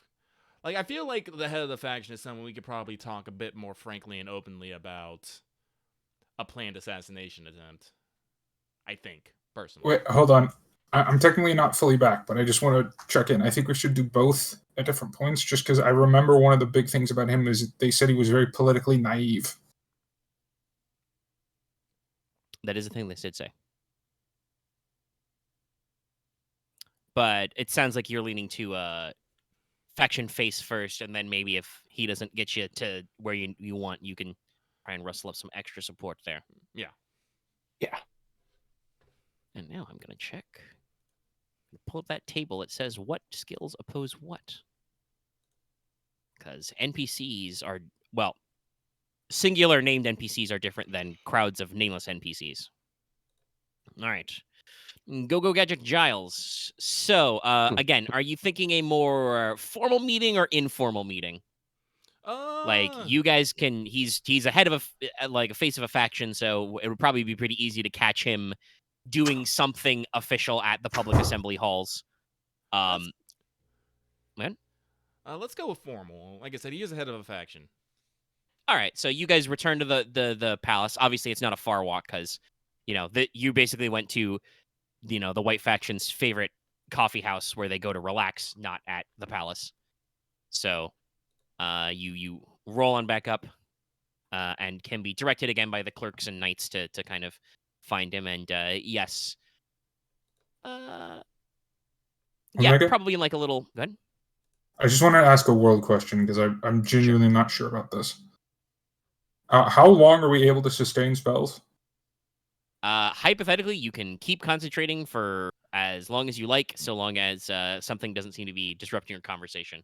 Okay, then yeah, I will have been. Since you are targeting yourself, unless something happens to you to like stub your toe or distract you, you can probably keep this up for forever. I will be keeping up Gift of the Gap as well. Yep. Again, so long as the group doesn't like go to like long or extreme range and out of line of sight of you, can probably keep this up. All right, so you probably grab a little like, a conference room, a meeting room. They've got plenty of these little places and alcoves, little studies and drawing rooms to have little bits in. And you meet Giles Vestanera himself. He's wearing kind of like a very deep blue robe. with dark trimming, possibly looking a little more mystical type robe than just like big poofy political sleeves. He does have a floopy hat with a flower, not a flower, a feather. Maybe it also has a flower. I don't know. It's got a little flower embroidered on there. Sure. He's got little reading spectacles perched at the edge of his nose. He's probably in his late 30s to early 40s. Got some reading lines under his face. Smudges of ink around both those on both hands, but on the those front fingertips where you'd pinch a pen, so thumb, index, middle. And he's probably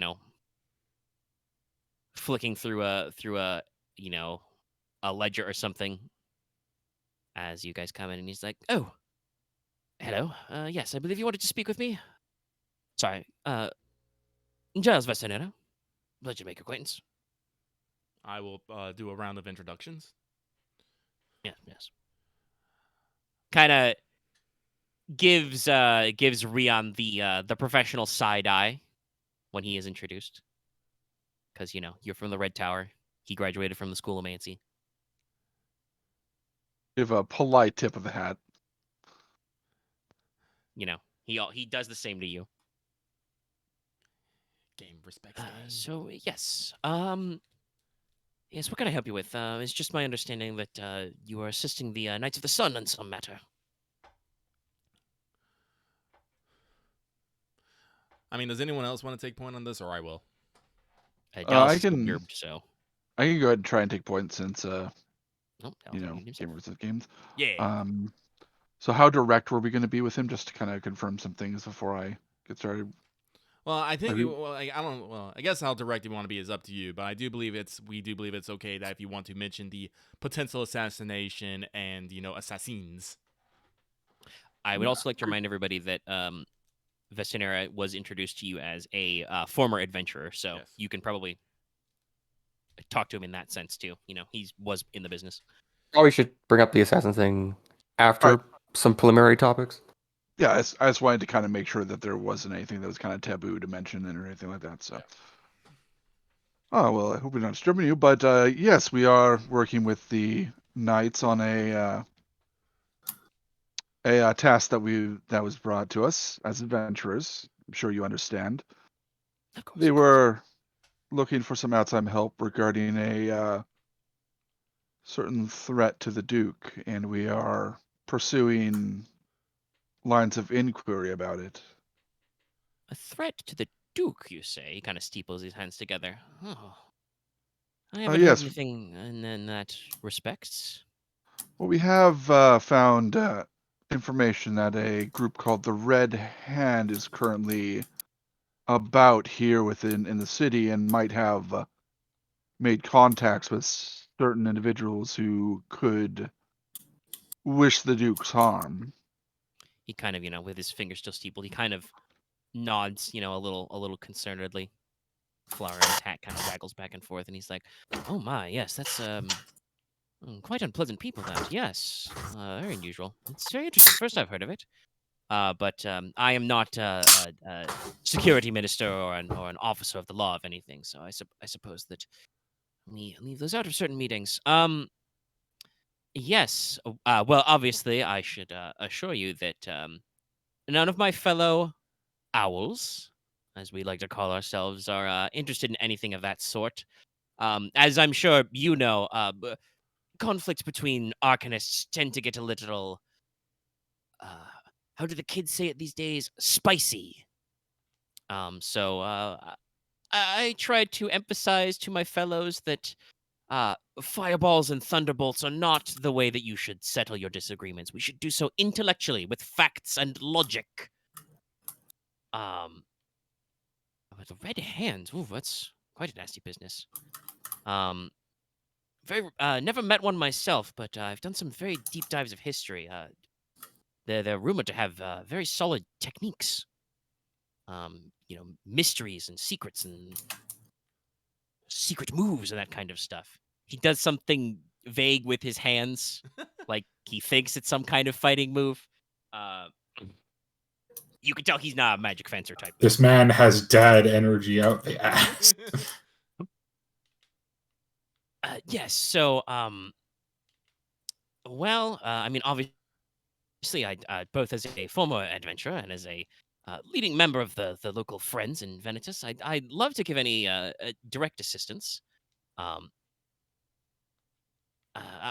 admit that it's been a while since I've practiced any of my scrying spells. But whatever you need, I'd love to be at your disposal. Omega? Yeah. Mechanics-wise, what specifically does Scry need?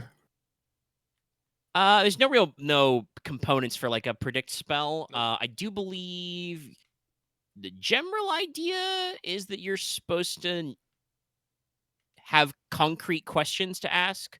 There is also under the sense spell that I wrote, you can gain general insight into the locations of people and objects you are familiar with. So if you wanted him to like use a spell to locate Prosperina X Sakari, you would have to like show him a really good picture. Or do those exist? Hope that he gets not until you draw one, buddy. Or hope that, you know, if he was casting predict, for instance, he gets a real good roll and gets a lot of extra details. Because you would know that from general arcana magic that like rolling you can just sometimes be like, yo, universe, what's up? The universe does not always speak clearly back. I forget which sign was the red hand under originally? Yuna. You know. Yeah.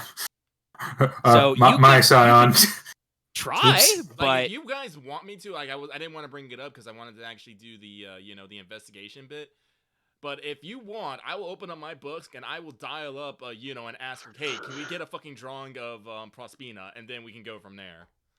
But you would know, and Porter would know from trying to cast that kind of a spell, that because of the nature of the rules of creation, you don't always get a straight up answer back. Like, yes. Porter would have to summon up a lot of juice and ask very nicely to get, real concrete direct stuff like I that. do think, though, however, at least Yuno is probably one of the more straightforward scions, I would guess. Yes, but also she is literally one of the ones that is about the rules, so she's a big stickler. That's also true. So she probably wouldn't tell you any riddles, but also she might just be like, "You're not authorized to do that, bub." She might be a little easier on us because it's about someone that she's like kind of tarnishing her that's name. A good question. I don't know. Is she opposed to that? Yeah, that's the thing. You recall that allegedly when the Red Hand started, they were actual like gods have many aspects. Legitimate. And not all of them are positive. They were a legitimate religious sect. They were extremist and different, but they did possess powers of faith. Supposedly they don't do that very often anymore, but we don't know about what's her name specifically either. Because when you start as a cult, occasionally you will still get it right, and somebody will actually, be like a true blue religious. Yeah, even if the organization itself isn't necessarily a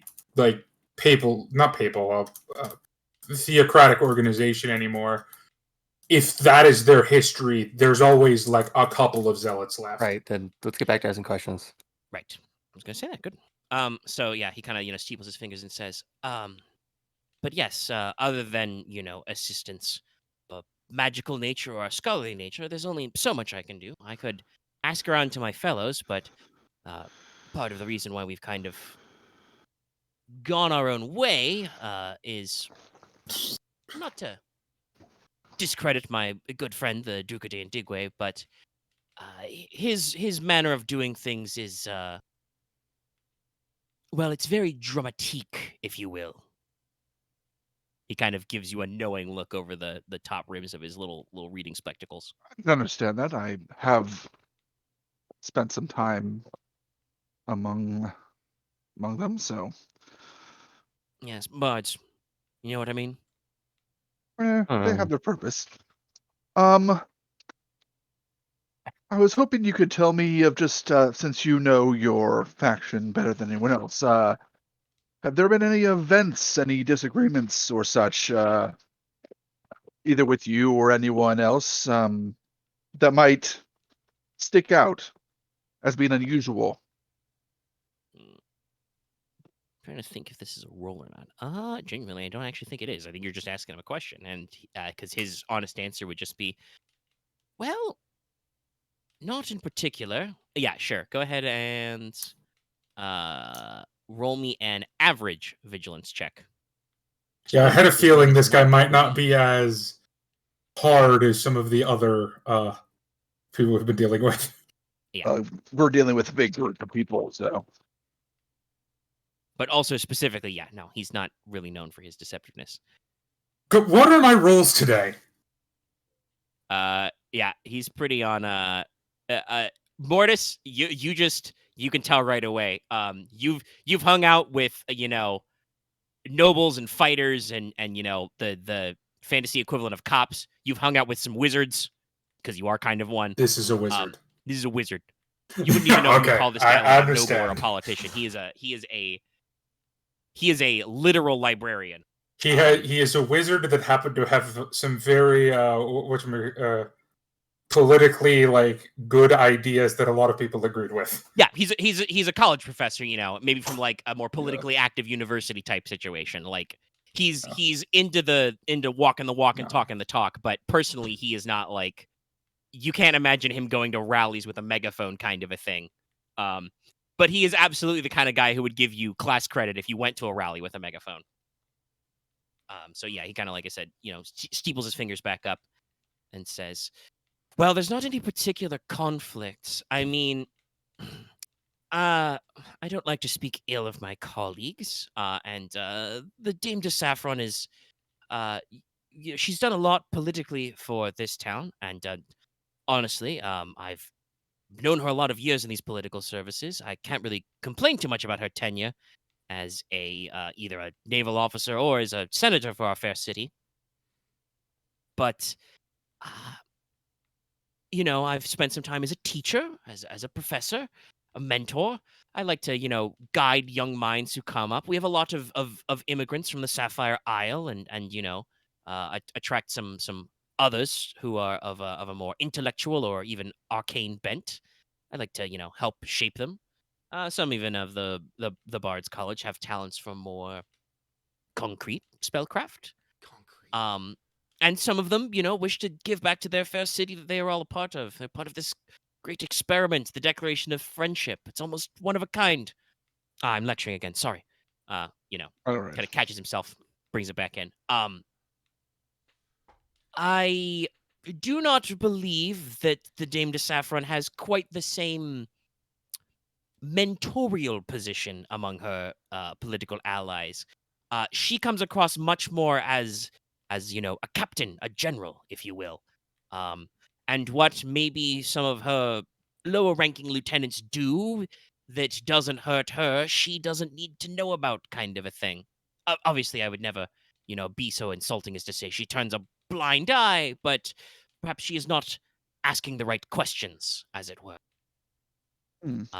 And a few of my fellow members do admit they have occasionally gotten into a few tussles with some of the hawkish members of our fair city.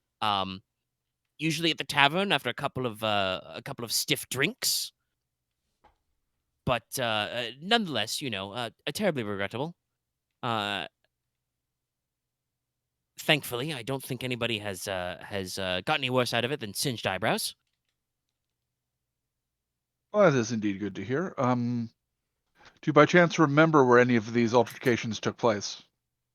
Oh, I don't think anyone told me off the top of my head, but I suppose if you're really interested in that, I could ask around.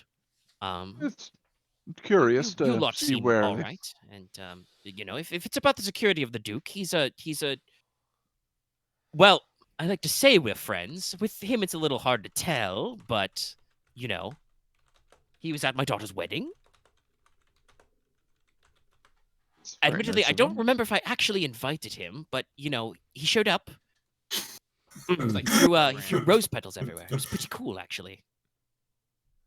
I need to ask him how he does that with the roses. They're so blue. It's not normally how roses work. I'm sure he has his methods. Thank you very much for your time. Of course. If Anything else I can, anything do for you? else does cross your mind, feel free to send a message to us. We are staying at. I'll leave note of what the Blue is. I can't remember. window. The Blue Window. I think I'm still staying at the guild hall. I do think we actually moved you to a room in the blue window. Oh right, no, you did get me a room. Yeah. Right. The group insisted that you get a room so that you were not away in the middle of the night. Yeah, I think that was when we started moving to like political assassination plots. It's like being alone is not a good idea.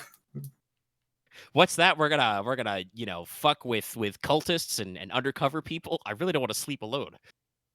Well, I don't sleep, but you know what I mean. It's dark, and I don't have dark vision. Yeah. But yeah, anything, Aren obviously taking point, but if anything, you want to grab this guy and get him. Like I said to Mortis earlier, he seems pretty on the level. Maybe a little prone to, equivocation, to lecturing, but like generally you get his vibes. No, if he's trying to gather like-minded people under his banner, I don't see any of them, using political assassination as the means for their ends. Also, I'm gonna be We do real. a formal way. This is a nerd faction. If they were gonna assassinate the Duke, they would probably Make get a bomb. him to step on a thunder ward or something. It's the Yeah, just fact make a that bomb. it's the They use traps or something. Yeah. They'd or a bomb. Arrange for his roses to be poisoned or something. Yeah. Like I joked about it earlier, but if this was the Black Faction, it would be just the gunpowder plot. They As just opposed lace his to house of runes. A zealot. Yeah. Or, somebody would just, chug a bunch of mana potions and get a bowl full of aetherite and just, cast the motherfucker of all fireballs in the assembly hall. Fireball. Oh my gosh. But, this is not their fire explosive routes. It's very good luck. I think I should pretty good, probably actually. tell him my plan then, because I feel like if I don't, this could come back on me. What is your plan? So I'm gonna ask I'll still ask the group first. Please. So Please. my idea is basically because we keep hearing of these people getting into altercations in taverns. So my idea was kind of basically just to pose as a member of one of the factions and then go tavern crawling and looking for trouble, essentially. So again, if I have a gold and interrogate them. Well, not necessarily even get in the fight, but witness one more than anything. We don't know exactly like when it happened. Like honestly, if you went to a tavern and you saw a bunch of golds, you could probably heckle them enough to see if they actually start a fight. And afterwards, I don't know why I'm encouraging Dallas, but fuck, here we are. And then I don't know, like here's my question: what's your plan after you find them in a fight? Basically, I want to see who the rowdiest, most like boisterous faction is, and see if I can get them saying if they have a group, if there's a faction within a faction, almost. If there's a conspiracy, because that's what it sounds like. Not even a conspiracy, but there's within politics, there are inner factions within factions. Okay, so I'm not saying this is necessarily a bad idea, but I think we need to think about it through a little bit further. Yeah, I mean, I will say at this point, it is probably late afternoon, so depending on whether or not you wish to call on the Dame de Saffron, in an evening or an early afternoon, you might be at night anyway, so that's going to probably limit what you can do. I have two things. Go. Personally, I'm okay with this plan, but we instead of trying to witness a fight or something, I'm more of the idea of we should maybe have someone start a fight, and then once we kick their ass and send them scurrying home, we follow them. Ooh, no, that's a good idea. Yeah, let's have about it and see if they will run back to some ringleaders, and maybe we can get some fucking we can snake that shit. So basically, Leona's doing the following. I can manage that, but I had two things in my mind. One was I don't think we can ask Gil's Zhao here about Garado, but maybe we can ask members of the Gold Faction about him, because I wonder if we can maybe ask Lady Saffron about Dame de Saffron about that, because she might be him. No. Like from what I'm understanding about Lady Saffron is she is someone who runs her ship, but she has a chain of command. From what I'm understanding, she runs the top of the ship. She has the people who report to her, and she doesn't care about who's underneath them. The people who are underneath them are supposed to care about the people underneath them, and things like that. So while she runs a pretty tight ship from where she stands, the lower down it goes, the messier it gets. Yeah, That's I have a To feeling. also use another military analogy, it seems like the Dame de Saffron has a little bit of a don't ask, don't tell policy. Yes. Yeah, If and she doesn't ask you yeah. that you're starting fights in taverns to try and intimidate your political opponents, and you don't tell her, nobody needs to know. While I can't be 100% sure of this, I'm going to have a feeling that for all intents and purposes, oh God, I'm so bad with it. Gerardo Yes. is going to appear clean. Chugadun. No, but let's like I said, Dallas plan's a little wild, but I think we might normal fucking group behavior. If they get their ass kicked, usually they retreat to a place they found safe or where the strongest power is. Right. Look, yeah, usually. This is definitely not one of my worst ideas. It's not. The only other question go, sorry. No, I was just agreeing with Dallas. I think the only other question I was asking I was here I keep screwing up his name. Which one? Gerardo? The leader of Giles. That's what it is. Giles. Gil the Black Robe, if that's easier. By the way, that is literally his last name. Vestanera is black vestments. But I knew I'm not subtle. I thought vest like vestments, but I didn't really understand. But the other thing I was asking was if something happened to the Duke, who do you think would benefit most of it, even if it's outside of political spheres? I don't think we. That is a decent question. If you want to ask it, I think Leggy is correct that you do not need to. But if you wish to ask him that question, he can think. Up to you guys, you think not? Because it's I personally would rather move on. Because I think we're actually I think we have a pretty good, decent plan here, and honestly, it sounds like the gold is prime suspect number one right here. Yeah, and if anything, we could use that at being the kind of everyone has you have a paper trail leading to you, so even if you didn't do it, people are gonna think you did. Also, I want to bring up that if we can, if we do find out this fight and do find out some shit of some collusion, we can then take it to the Lady Saffron and be all like, yeah, this is some tight ship you're running here, huh? Yeah, because I was just going to say, actually, if we don't have any evidence, we should not be threatening this person. That's what I'm saying, yeah. It's we'd have something substantial to point in and be like, so this has all these other things pointing to this. Because, as they said, Lady Saffron seems to be a type of hard ass. If we do not have something hard to throw back at her, we're not gonna get anywhere. And she has been in this game a long time, from what I've been understanding. So, also, like I said, I don't want you to get the impression that she's like a softball, politician. As I said, she was military before. So. No, we gotta have something hard. We gotta have something hard and definite before we actually talk to her. I definitely got the impression that out of the three leaders, the one that is the non-politician is Wizard Boy. And that is kind of what you were told. He is not a politician's politician. He's an idealist. He has big ideas. He has what I wanted to mention is, do we want to take a little bit of time and actually kind of investigate the power structure of the Gold Party before we initiate the fight, so we have some idea of who we are attacking and make sure we're attacking the right people? I think that's not a bad idea. I mean, I can simplify that without rolling, but you've been described basically as Saffron's the face. She's probably their most prominent member. She's probably the one with the most political clout because, like I said, she has served multiple terms as a senator. She is currently back in this city. And one thing that the Gold faction was pitched to you as was they're not as big and as powerful in the city, but they have a lot of connections to other city-states and to Argenti, the capital. Okay. So, this also, by the way, mean that members of the Gold faction may be able to lean on other city-states for political support. But basically, I think the best way to summarize it is kind of how Lucky described it earlier, is she is their most prominent, longest-standing member currently. I mean, there's probably some it's politics, so there's probably some walking fossils around, but they're not actually that influential anymore. But she's got her inner circle under her who probably are in her mind politically beyond reproach. And then there's going to be some ones down here and some ones down there.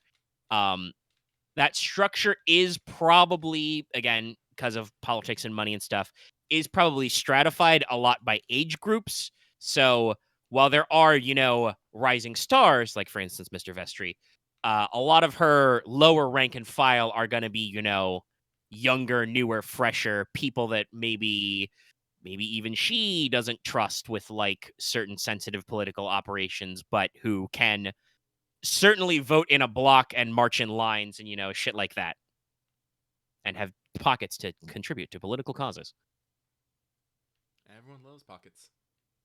I guess let's try to rabble rouse. Well, like I said, So do you want to do that as your next step, or do you want to hit up anybody else first? No, I think it's good. Like I think we're definitely getting some sort of picture here. Seems very gold focused.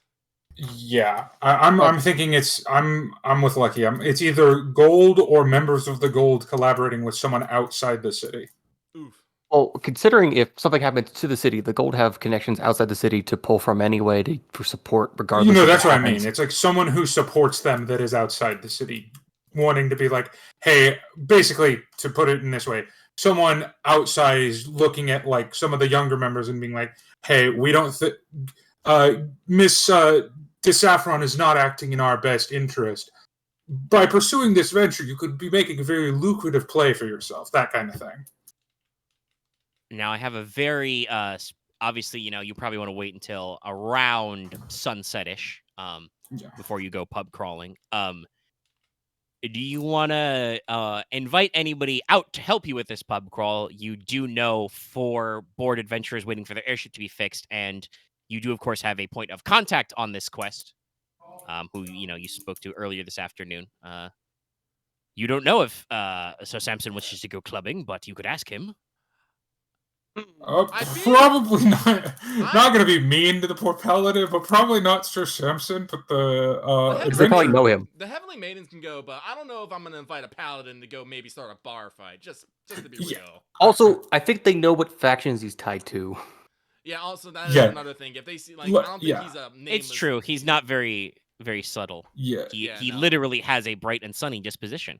No, like, it's one of those things, like, the Heavenly Maidens, from what I can tell, aren't really, like, names in the city. I mean, they have an airship, but still. Well, but, like, they're not, like, household names. And from what I can tell, Mr. Sunman is, like, that's the leader of the most powerful church in the city. Or not leader, but figurehead. You know what I mean? He's a guy, yeah. He would give you a boost to all cool and discipline checks while you're standing next to him, though. Because of his sunny disposition. No, don't want that is hilarious ability. Oh, he's got a great stat block. For later, at some point. All right, so do you want to invite all of the maidens out for, like, your secret plan to have extras, or just, see who wants to come kind of a thing? Yeah, I could probably see who wants to come. Don't force anything. All right. Yeah. We'll so go get some drinks, it'll be a good time. Yeah. Do you mention the part where you're gonna try and start a fight? I would probably say we should, just so they don't accidentally kill them. Well, no, I'm pretty sure the girls are smart enough not to, just straight up kill some over, over. No, that's over true. Politics. Probably. But I am actually considering, like, should we tell them? We probably...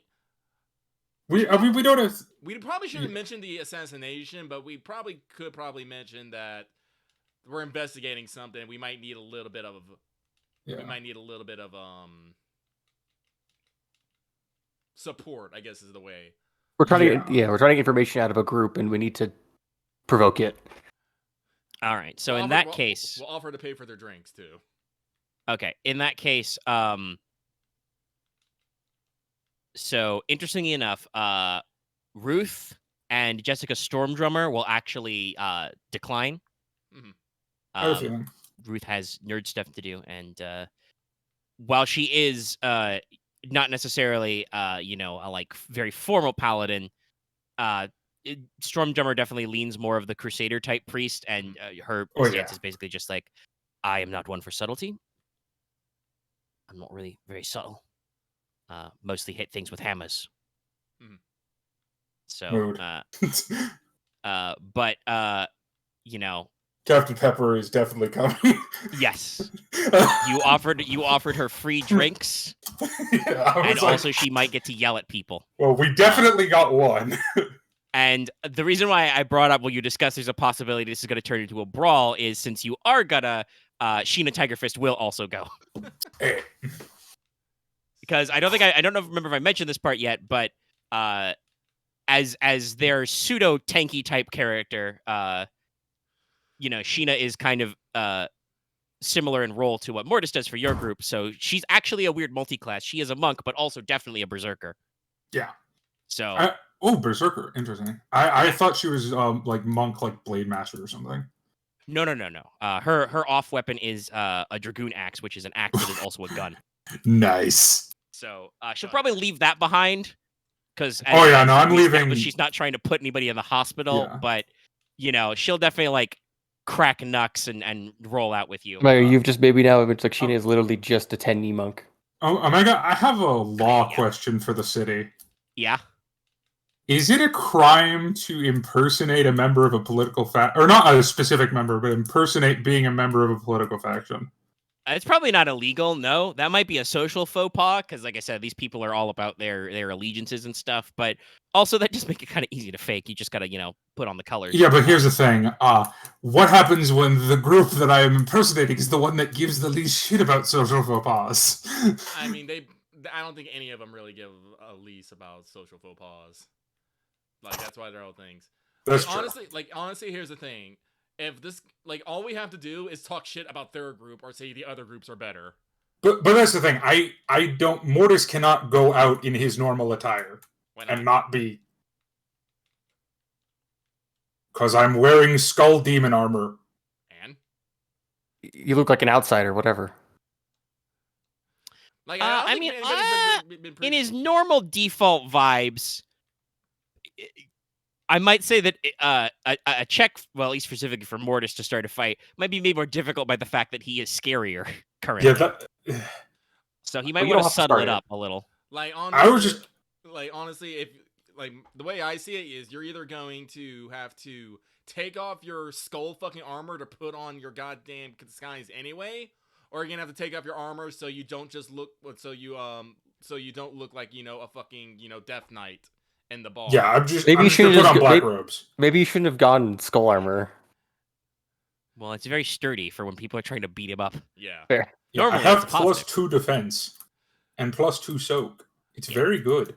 Also, like, real talk, not to try and cut you out of content, but you don't have to be there to start the bar fight. You can just be like outside. Yeah, you could just wait. No, that's actually a better idea. I'll probably, but in the same Dallas, vein, this is what I'm gonna need you to do. I'm gonna need you to get on a roof and watch them leave. Yeah. No, I will still be in my not Death Knight armor, so I don't get -3 to stealth. But yeah, or 3 black dice to stealth. But I'll just be in my vigilante outfit, basically. Yeah. Right. That was only like 1 or 2.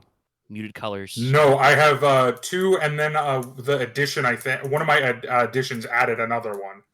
Yeah, he got a plate is 2. Plate is 2, and then he added another one that makes him rumblier. Okay. Yeah. All right. Okay, so you guys start rolling out. Hey, the order's ready for pickup. Hit the bar scene. Somebody go ahead and make me an easy streetwise roll to see if you can pick good taverns where you will find politically active members of the populace and not just like dock workers and fishermen who really just want to drink and they don't want to talk, man. I'll use my guide because maybe they'll at least give like a list of all the bars to pick from. It's put out by the Adventurers Guild. It probably does have just lists of names and address. It's like a fucking Yellow Pages. It's just like, here's a bar, here's a tavern, here's an inn, Here's a place that says it's not a bar, but it's actually a bar. Damn. Oh, Jesus what Christ. the fuck? Okay. Jesus. Yeah. All right. Okay. Leona goes all I've to ever a fucking bar seen. called, let's keep the theme going where I insert bird names for no reason, the Falcon's Reserve. You walk down the steps, you open up the bar, and, you see, maybe a dozen, people, younger people, obviously, who are lounging about, and they have, their little blue headbands and scarves and armbands that have, very fine gold trim. And actually, it seems like maybe there's even more. It's very packed tonight. You ask about it at the bar, because you got some advantage and stuff. And yeah, they're having a little like, night out. It's somebody's, day of birth or something. So they're having a little party, and they're, the drinks are flowing freely. So I have a question for the group. What's up? Because I rolled 2 triumph. Would it be beneficial if Gerardo was part of the group here? I don't know if you can decide that. Or just saying would it or not? Just as a weird slant. It may not be here, but you can go for have... triumphs for narrative stuff like that. Yes, sorry to cut you off. Go ahead. Maybe if he's not here, they could be his underlings, perhaps. That works. Yeah. If you wish to slide some of your triumph in a vestry direction, as you enter, and maybe you guys sit at the bar, and like I said, you talk to the bartender, and they explain, what's going on. That you hear somebody mention loudly in their already half drunken voice that tonight it's on the vestry tab. So there are also probably some other normal bar patrons, but definitely you feel like this is a nice refined pub.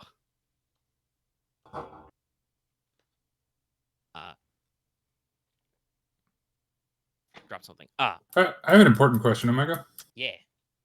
How big is Venetus on stone statuary?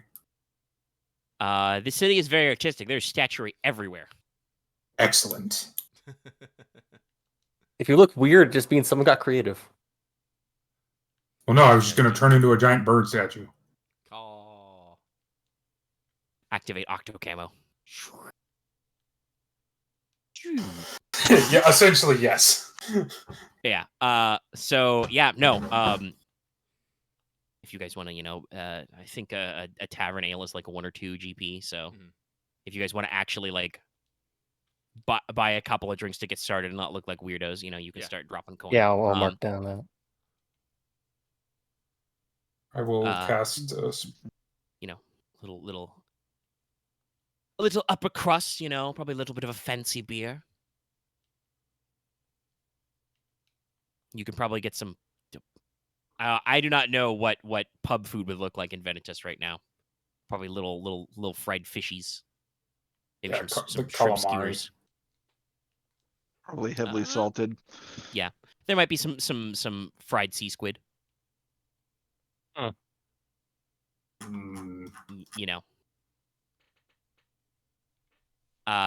Pepper. Petra, I should say. Captain Pepper's your nickname. They're not dwarfs are not necessarily Lalafell size, so they don't have to stand on everything. But I do imagine that just for emphasis, she does, stand on her stool and rap upon the bar. Asks for a mug of some fine dwarfish stout. I would probably have those 2 on my tab, just because I'm not drinking tonight. So. Yep. Sheena is, as usual, slightly bamboozled that they don't seem to have any rice wine, any sake. You'd have to go to very specific places to get that imported, but, we'll get probably something. I don't know. She's a big, tough girl. Something strong. Maybe she gets a stout as well. And you guys drink and snack, and you hear the rowdy crowd of golds over there, drinking and talking about how cool they are. Ordering food, playing pub darts.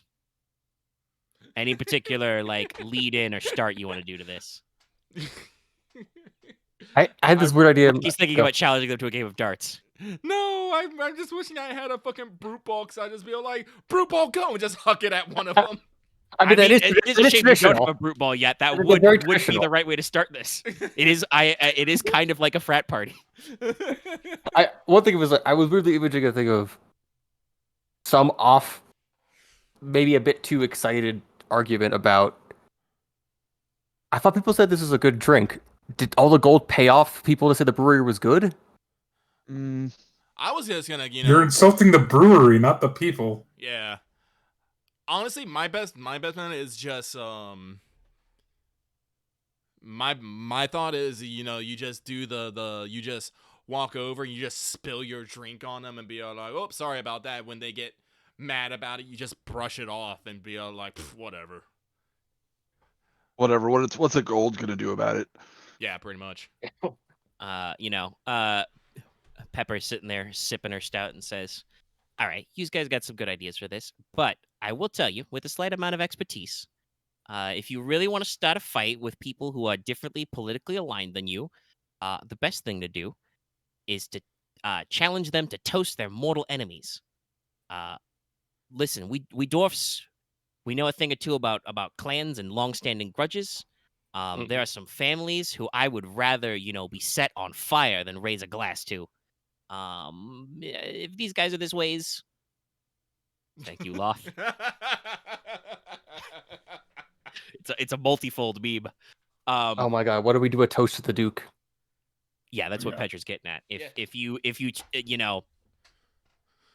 get an emphasis of drinks and start up, then they'll be challenged, and I'm gonna bet you that some of them will go for it. Porter will slam his slam his drink on his eyes, and 1 foot on a chair or something, a mug in the air, and just call out, "Hey, this is a pretty swell city, if I do say myself. What do you lads think?" It's a real good city. Yeah. Yeah. And who do we have to thank for that? The Duke. The Duke to the Duke. And just throws in, just says, "Cheers to the Duke." All right.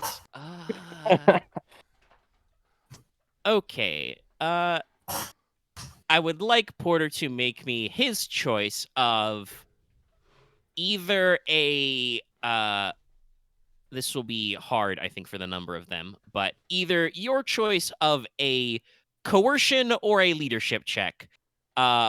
Please take at least 1 boost die for the situation of going with the plan. And at the very least, it sounds like Ryann's giving you unskilled assistance, so you should probably actually, I don't know, it might be skilled if you go coercion. Yeah. I know he's got a couple points in that for stuff. It's only for me too if it can stack at all, but like, hey, we'll try it. Yeah, we're saluting. And that's where we start. So you should have your choice of leadership or coercion, Porter, to kick this off. So I start pumping music into the tavern. Can I give unskilled assistance? Sure. Ryahn, do you have coercion? Yeah. How many points? I think it's just the 1, but let me double check. Yeah, because I think I got 1 point in coercion and leadership. I'm just like, I just have 3 willpower. Yeah, I have 1 in coercion. Ah, fuck it. We'll go with coercion. Fuck it. I'm trying to incite them. Yeah. Yep. You're trying to trick them, so. Yeah, so it's not necessarily leadership, so. Yeah. I guess you get an upgrade in 2 boosts. I figured coercion would work for provoke. An upgrade? Leadership kind of makes sense if you're trying to get. It doesn't. Oh wait, I still got my gift of the gab going. You haven't dropped That it. too. Yeah. I was thinking about also that Aren has a point when you don't. What? I think he does have a point of coercion. No, He you has both have point, 1. so you have the same number of points. Yeah. So. And I'm pretty sure Ryahn doesn't have more willpower. No, I got 3. I only have 2. So I it's have just 3. you get at least 3 boost dice. Yeah. 3 boost dice? Okay, I yes, think you get to 4 4 because everybody's going to assist you. But Morty ain't technically here. Oh wait, but 1 because of I'm following the plan. 2 from Ryahn and Leona. I was joking, Omega. I don't actually have the ability to pump music into the pub. No, I don't think. Sheena does have a good coercion, but she barely speaks Low Lemurian, so her offering assistance doesn't sound like it would be appropriate. Captain Pepper does not have coercion. If you'd gone the leadership route, she has a shitload of that. But she's also smart and street smart. Well, so then it would be 4, because if she's offering assistance. Nah, I'm like I said, I just want the girls to have a drink and get ready to maybe help me throw down. But Yeah, like I said, she doesn't have that kind of provocation skill. Put some of it away. I haven't eaten lunch. Porter think I gets beamed understand with how a fucking mug. Yeah, I'm about to say, with one threat, yeah, take a strain. One of them immediately, obviously, clearly, like, it's like his second or third full flagon, but he's had a little too much. But one of them immediately hucks his flagon at your head and, spits upon the floor and says, "Ha! That to the Duke. That great Pooft has done nothing punch good him. for this city." Okay. Roll initiative, everybody. Okay. I think we planned this. I think this is technically Yeah, this is totally cool. This is probably cool, yes. Yeah. Oh, it's definitely cool. This is a I plan. think the only way it would have been... This is totally planned. I think the only way it would have been vigilance is if he had just started swinging. Porter did not roll enough threat for him to start the fight immediately, no. But no, listen, I got hit first. I am perfectly in my You right. have right to defend yourself. And you rolled a shitload of success, so it really worked. They're very angry right now. I rolled okay.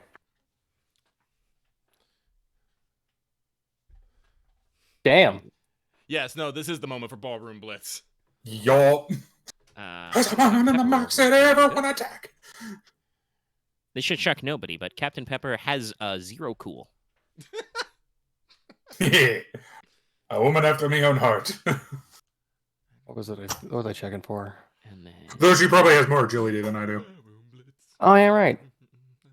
I get to use agility for brawl, so I'm actually okay at this. Wait, is cool agility or cunning? cool is presence. Oh. Probably mark that on your sheet just in case. I don't have any presents. Okay. He has his We're on the normal club. one. Yeah. Sheena rolls a yellow-green for this. Somehow doesn't be better than her captain. Okay, so that means I'll give you guys that many slots. Let me figure out. I said there was, maybe about a dozen of them. So let's say there's 3 minion groups of 4. Let me just whip up a quick normal skill for this. Let's see. Oh, do I want to be very mean to them? No. Let's give them a stat line that can do something. They count as minion groups? Yes, they are minions. Alright. They are technically low-level randos politically. I'm not going to give them stats of a clerk, even though that's probably what they should be, just because that would be absolutely no challenge. So some of them probably know a few things about fighting, so let's go with just some generic thug type stats. I mean, you can just look it up, but it's murmur. I remember off the top of my head. Gotcha. Marksman of secrets. I'm disguised as a statue to murmur, but very subtly. So you're probably a giant vulture. Mm-hmm. Okay. Yeah, we'll use this stat line. I'll use the stats for a gutter snipe. Yeah, that sounds about right. All right. So, what do you guys got? Yep, so it's just the 1 green. I'm happy to have these gauntlets right now because I actually got some of a decent punching.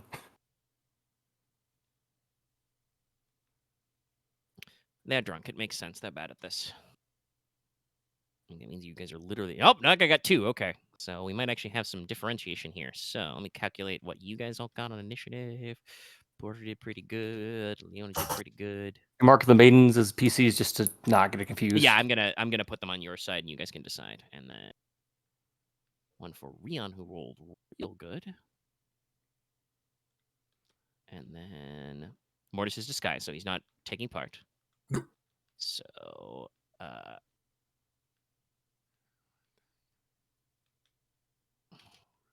So there's 3 thug groups of 4, and then unfortunately your friends contributed to the bottom of that, but you are dovetailing them. I'm pretty sure Porter should take the first slot. Yes. Oh yeah, I'm about going second. Yes. So let me say I'm gonna cock back. I will. Well, I guess I'll drop Gift of the Gab now because I'm not gonna maintain it through a fucking thing. I'll spend maneuver to aim and just I'm gonna throw me fist. Just cold cock him. Go for it. So you go. Wow. Well, that guy is fucking decked. What's your damage total there? 7? Oh wait, no. Before calculating damage, can I just fucking crit and just take him out immediately? Yes, you can spend the triumph to crit that guy. Yes. All right. So, and then your damage after that is with the 4 successes is 7. Yes. So yeah, you just you drop not even really like a martial arts move or anything. You just drop a picture perfect barroom punch, bop, right under the jaw. He flips end over end, slides across the table, slams into one of his friends, and takes him out because 7 is enough to drop one more of these guys and do a little damage to a third guy. So Damn. you take out. They're not really that tough. But still. In fact, because you took one out, I can let you know they have 2 soak and 3 wounds per minion. Oh, okay. So, I'm very glad I was squishy. not in this fight. I assume that you guys are probably going to be holding back to mostly like brawling and unarmed attacks. So Yes. It seems fair to make them a little lighter. Yeah. So that means that you took out one, he flies back, clocks out another, and his boot slaps one of his friends in the face, so that guy's looking a little dazed, and just the fight is on. That was your action and maneuver. Any other maneuvers or other stuff? No, that'll be it for me. All right. Yeah, Lucky, that's another reason I didn't want to be in my armor. In my armor, my damage is base 9, or no, it's base 7, and loses stun, which means it is not non-lethal. He does have big, clunky gauntlets. Spiked gauntlets. If I have like the hidden rune gauntlets, does that count as lethal? Those are wounds, but these are still minions, so you can choose to pull your punches a little. All right. But yeah, so you wanted to go next, Leona. So. Oh yeah. How many groups are there? There's 3 groups total, as you can see by the right. number of NPC slots. So one of them is down to like 2 guys clustered around that table, and then basically 2 other tables of them stand up. They're probably at short range. I'm just gonna say what I think Leona's gonna attempt. She's gonna try to drop kick a guy at another table, and then from pushing off the guy's face, land next to Porter. Okay. Yep. Spend a maneuver to engage with them. Yeah. And then. Oh, please fail. I'm sorry, but dropkick botches are the funniest thing in history. Average? Okay, sure. Yes. They do not have any defense or any other abilities. Defensive disorient linked. Okay, that doesn't matter. God damn it. An exclamation point? It's okay. Dallas does it all the time. That's not just me. That's the bad We're all part. doing it tonight. Listen, the games, they do stuff. We've also been doing this for almost 3 hours. I don't think we're going to solve this tonight because I got no link to that. I may require you to punch things. All right, right, one. so that's what? It's 6 damage total? Yeah. Yeah, no. It's probably more of like because you are using the gauntlet damage, right? Oh yeah. It's probably more of like a flying elbow than a drop kick. But yeah, Clothesline. Boom! Slam that guy, with the full weight of one of your gauntleted arms. Again, not necessarily closed fist because that would probably, break a lot of his bones. But you just absolutely lay a guy out and kind of push off him to scooch next to Porter. Hold on, there's a video I need to post. Any other activities, Leona? Gonna, I guess, be next to Porter. That's it. Yeah, that's fine. Okay. All right. It is one more PC slot. Would Ryahn like to go, or do you want one of the 2 ladies to go? I'll let one of the 2 ladies go. I'm okay, not going to be that Tigerfist effective, is gonna so. Let's see. Do you guys need any protecting?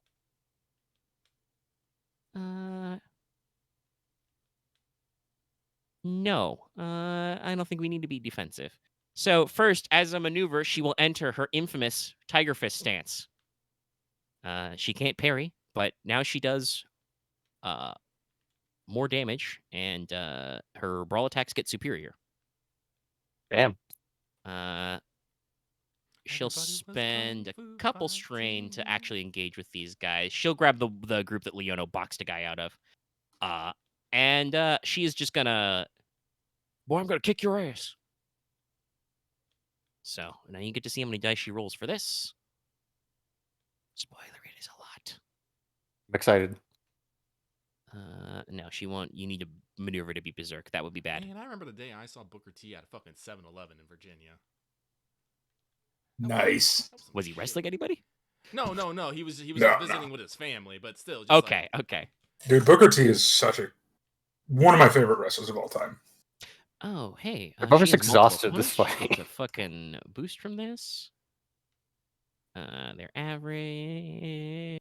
Yeah, no, I think we're just gonna fucking... Oh, and I get a V on this. Because her unarmed attacks are superior. Jesus. Okay. linked? No, she's not using any special attacks or anything. Her Oni chain gauntlets do have those. She is not busting those out. Those are cool. They are really cool, but no, she's just gonna get by with her. Doing Once again, bullshit. we do not want to murder anyone. No.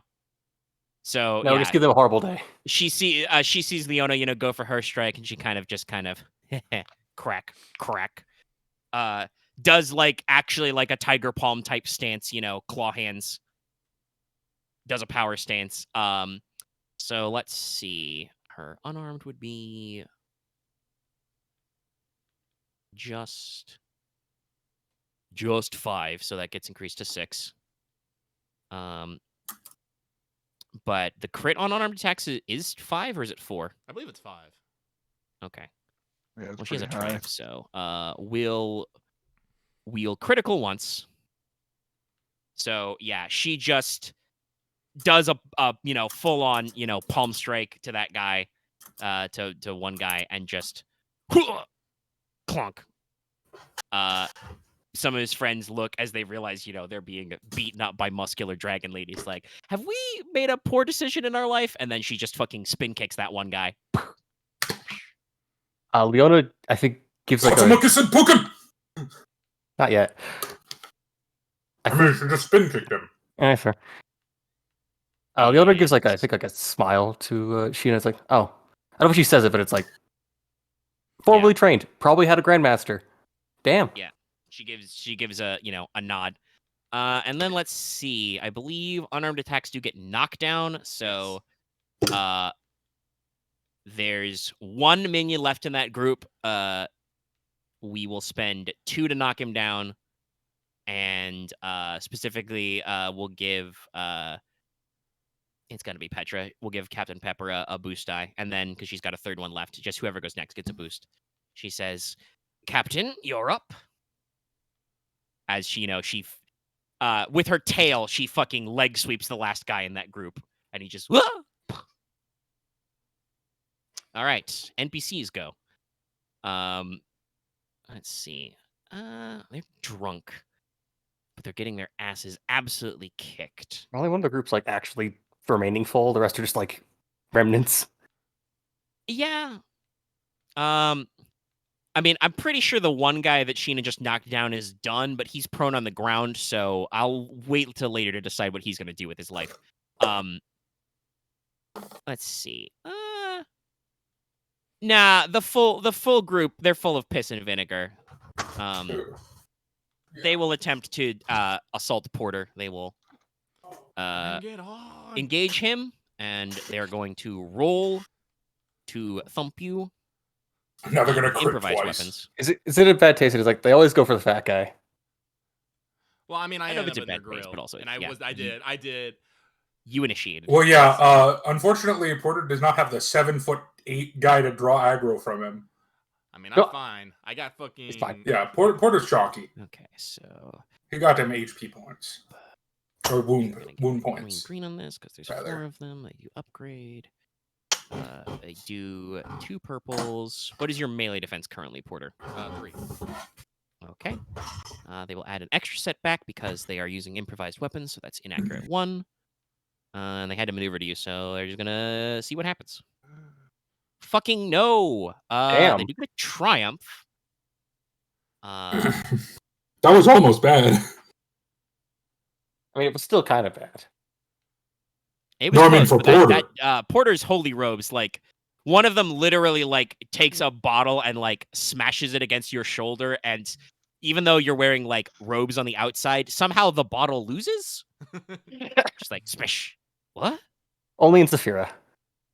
So they do have 2 threat if you want to have anything roll with that. I'm trying to think of what 2 threat can do. Give you a free maneuver.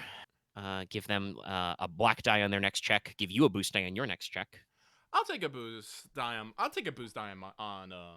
my next check. All right. So in their attempt to get up in your grill and do violence to you, they kind of tangle themselves up and kind of leave you an opening for you to utilize if you want to punch them or someone else.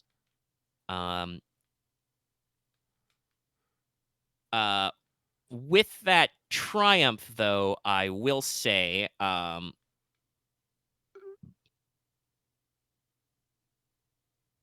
that one of them does shout like, "Hey, there's a fight going on here. Summon the guards, to the tavern keep, who kind of just blearily nods and ducks out. So, it's just like Judgment. If the fight goes on too long, the cops will show up. So, keep that in mind. Okay, we'll move on. So street to throw them into the heat action. The group with 2 will attempt to tussle Porter. It will not go well. Bring it. There's just the... Yeah. Aren.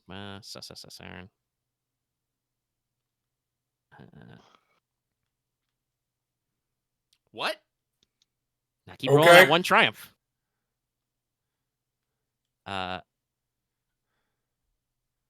Okay. God, if only I were there, I could just punch them in the face. Yeah, you would just counterattack. So you got 3 threat to work with.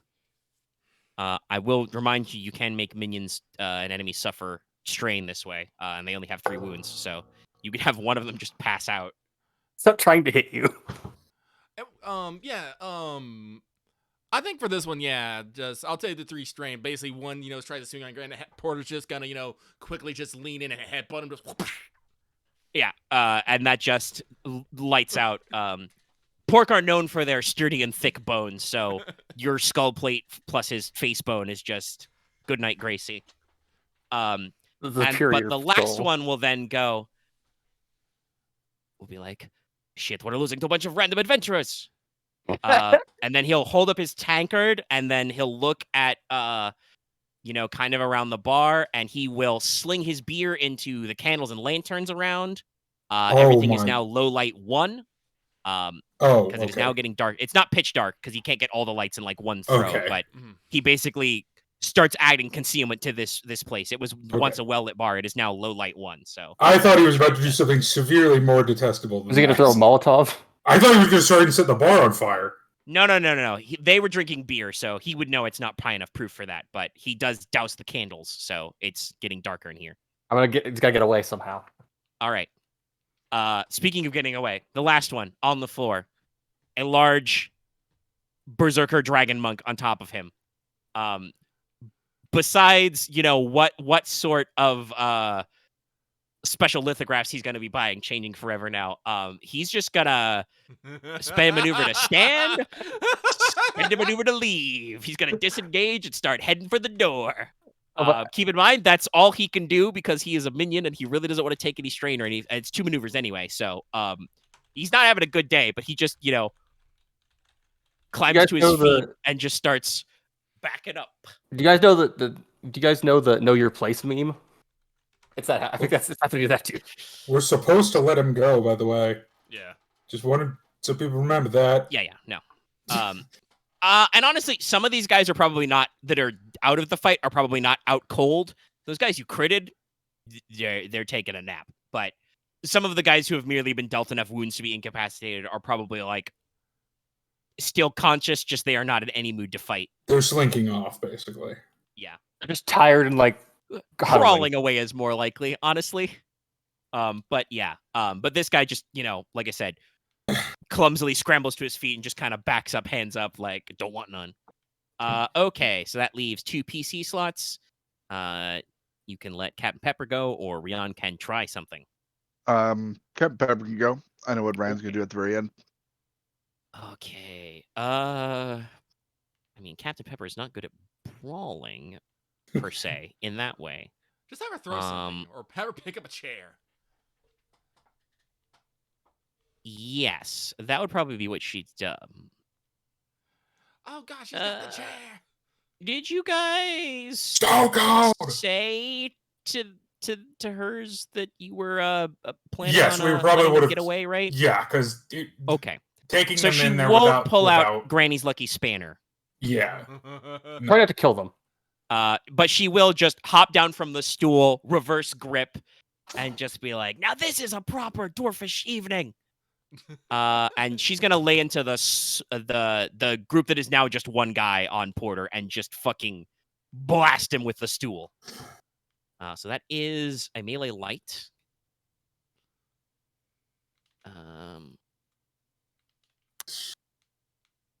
Oh, do I want to be funny? Funny is good. Yeah. We're gonna suffer 2 strain to activate exploit 3. Oh. So this stool has ensnare 3 now. I need to get more exploit myself. That's great. And I told you she's a rogue. Yeah. She also, fun fact, has finesse. Finesse is great. So, I got that too. she gets to use her agility for this. All good rogues do have. I think we both have the same tree. Most builds of rogues. Some rogues are strength rogues. All right, so 2 puzz. She does get a setback for this because it is an improvised weapon, so it is inaccurate, I believe. Yep, inaccurate 1. Is it also... Unless she has that specific feat, but I think that's a No, she doesn't one. have Tavern Brawler. Yeah. She was a...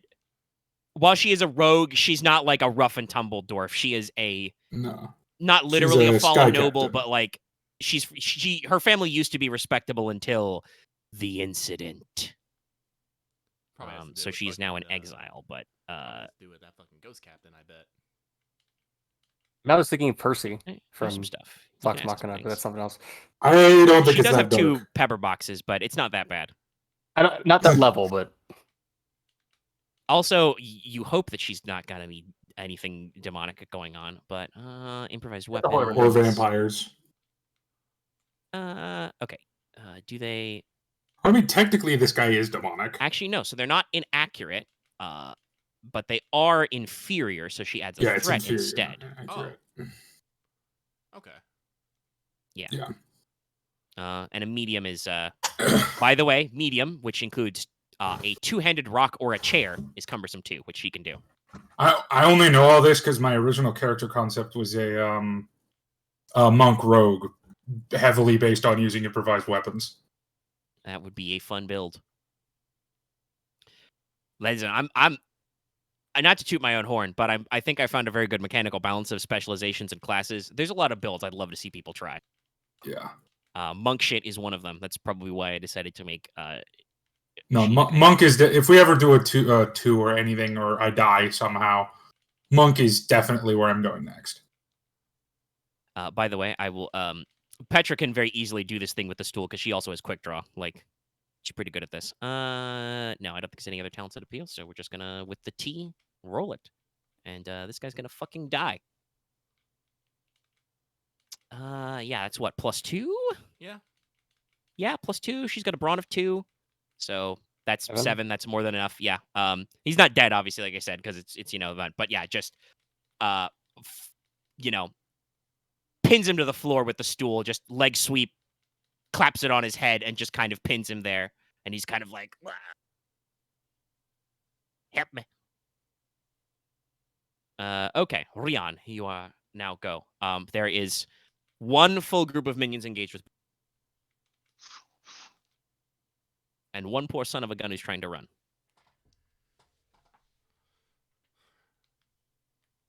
Ryahn just kind of sips his wine, taps his staff on the floor, and causes the lanterns and candles to light back up. Okay. I'm using utility. All right. Yep. It's good. Roll an easy Arcana check. This goes poorly. I'm just going to be like, I guess the universe doesn't want to. It's utility. There's only so much you can do. It's not like I can make it target other shit. No, he does amazing. Good roll. Yo. You even have some boost die to throw around if you want. I could appreciate some boost. These poor fucking tavern. How many noobs. people are left? I'll boost. 2, I One, think. 4. I'll give boost to Porter and Leona. Okay. Thanks. Then top of the round. As I said, there is just the one group of 4 that tried to close with Porter and sucked to suck. So All right. Well, Go. Porter is gonna,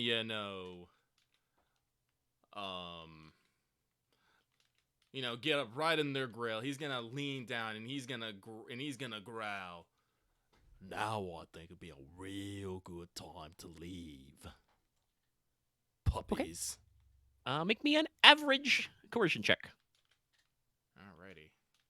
You have 1 boost die from them attempt to thump you, and then 1 from Ryahn. Yeah.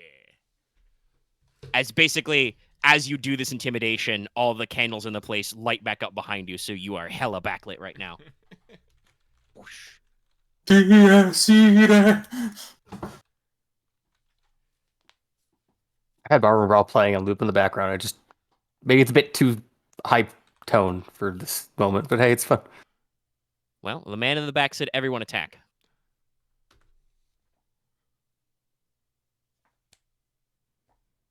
Okay. Damn. Barn in Open Street. I'll definitely use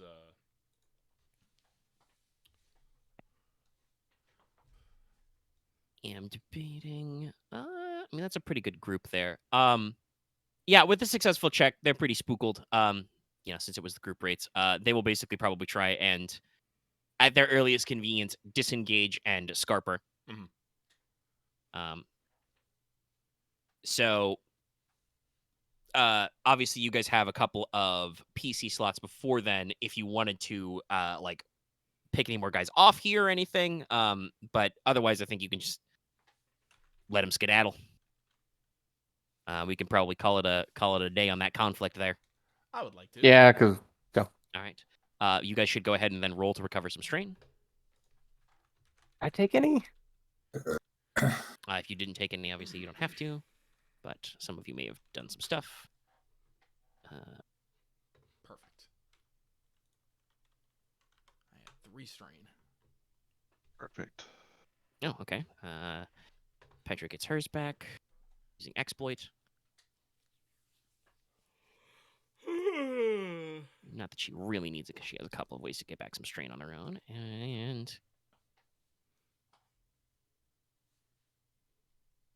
Sheena has...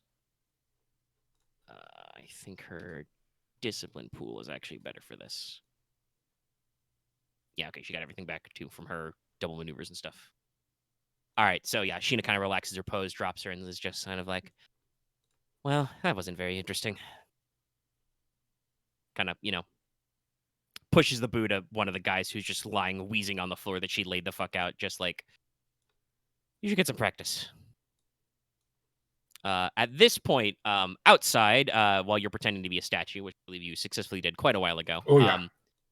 Mortis, you can see some of the local guards. They've kind of got like blue trimmed tunics and batons and stuff are rolling up. Lanterns out there and blowing some whistles. I'm not going to be focusing on them. I'm going to be focusing completely on the running patrons. You guys can hear the whistles being blown outside. So, what are you doing? How you playing this? Porter will say, "It's the Fours, Scarpa." All right. Out the back. Out the back. All God, right. I just have that John Mulaney quote in my fucking head. Scatter! I had this mind of like, Leona's asked, like, do you give lessons? And it's like, and then Porter yells, like, never mind. Yeah. Pepper will be like, Sheena, exit strategy. Which Sheena will probably just, fucking piggyback Petra, because she is a dwarf and Sheena is a large Longu. She is tall. I said she is tall for a Longu. She's only probably like half a head shorter than me. I'll say this: if Mortis were there, he would just stare at Ryahn in that moment. Yeah. Good thing this didn't happen. Sheena has a movement ability that she can basically kind of do like similar to the Porq talent and just do lots of vertical monk nonsense. So she'll just fucking, leap into the rafters and like climb out of a window. Whoosh, away. Go ahead and roll me an average athletics check, Porter, to scarp her out the back. Leona, how do you want to leave? Let's see. Do I have any points in this at all? God, I forgot to put points in this. I got the parkour talent, so I might just do that, and also just do some alley wall jumping and roof off wall running. All right, yeah. What is that based off of? Coordination? Right, coordination. All right. If you want to be more agile, yeah, you can roll me an average coordination check. Porter just, boom, boom, boom, boom, boom, whoosh, out the back door. You see the back door is open. Just got to spend that. I'm just use that to spend a strain to just move anywhere in short. Right. Yeah, you can just fucking whee. Your exit is probably a clumsier, but you can like scramble up to a window and maybe not even scramble, like jump off a bar, get into the window, and then actually getting out of the window onto the street, not as cool as Sheena. You kind of got to wiggle yourself through and roll over, slide down. But you do get out of the bar. Porter, you find the back door open because the bartender had like leaned out of it to call like, I don't know what Italian is for guards, but the equivalent of polizia, polizia. So you just whoop out the back. Where are you guys going after you go splitsies? Also, actually, yeah, Ryahn, what are you doing? I forgot. Ryahn is kind of sighs and then runs after Porter. Okay, you go ahead and make me an average athletics check as well. And loop around to find the other dudes. Yeah. Perfect. Not even any failures. So, Leona, you're gonna loop around to find the others. I meant like the golds running away, and this besides just. Okay, yeah, all right. Yeah, so basically, like again, because there were some initiative slots there before the fuzzer arriving. Like the 4 who were upright, basically just fucking full blown book it. They grab the first guy. Since you guys are no longer offering there any pressure, the last couple of guys will like start and pick up their friends. So Mortis won't have to roll anything to spot them. You can see this large group of 5 leaving. So Leona, you want to circle back around and catch their trail as well? Yeah. I will begin pursuit on Porter, rooftop. where would you be going? Well, we want to keep up with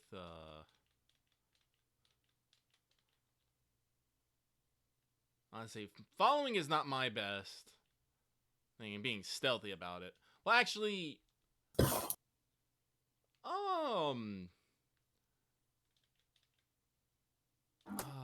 Hey, listen, worst comes to worst, you can always. What is the skill to follow a group?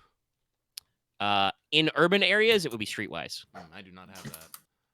So I think my probably best bet would be to try and connect with Leona. Okay, so you're looking around to try and find Leona. Go ahead and roll me a average perception check to catch sight of her. And as you pause in the alley to like get your bearings, kind of leaning on his stick, panting a little, comes up Ryahn behind you. I have a weird question. Is there an unremarkable talent 2-sided? Where it adds a failure to find me within a group or crowd?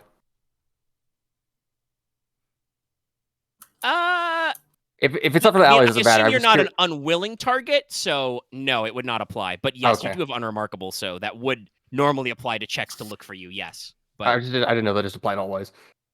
Oof. Ouch. yeah, it's okay. It does. So you do not immediately catch sight of Leona.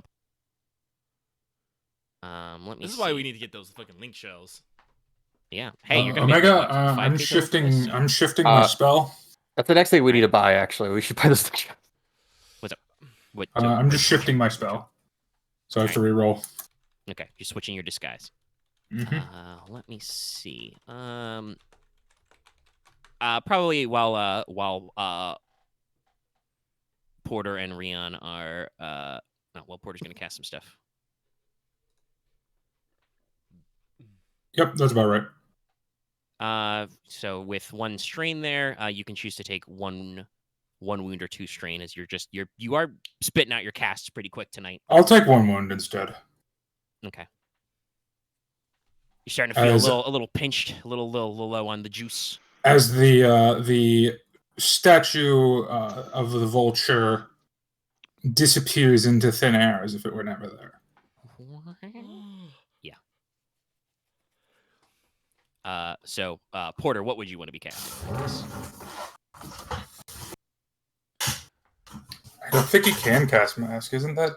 No, I'm not casting Mask. I'm just trying to figure out where Leona is, but I want to predict, but predict is not necessarily like how I want to do it, because basically I just want a general direction that Leona is. That I don't need it is a +2, but you can use sense plus guidance. Instead of sensing an area you perceive inside of the current location of a person or item your character is familiar with. Oh, okay. It is +2, but that is exactly what you were looking for. Okay. And sense starts as average, but okay. I was dumb. I forgot about sense. Well, I will cast it.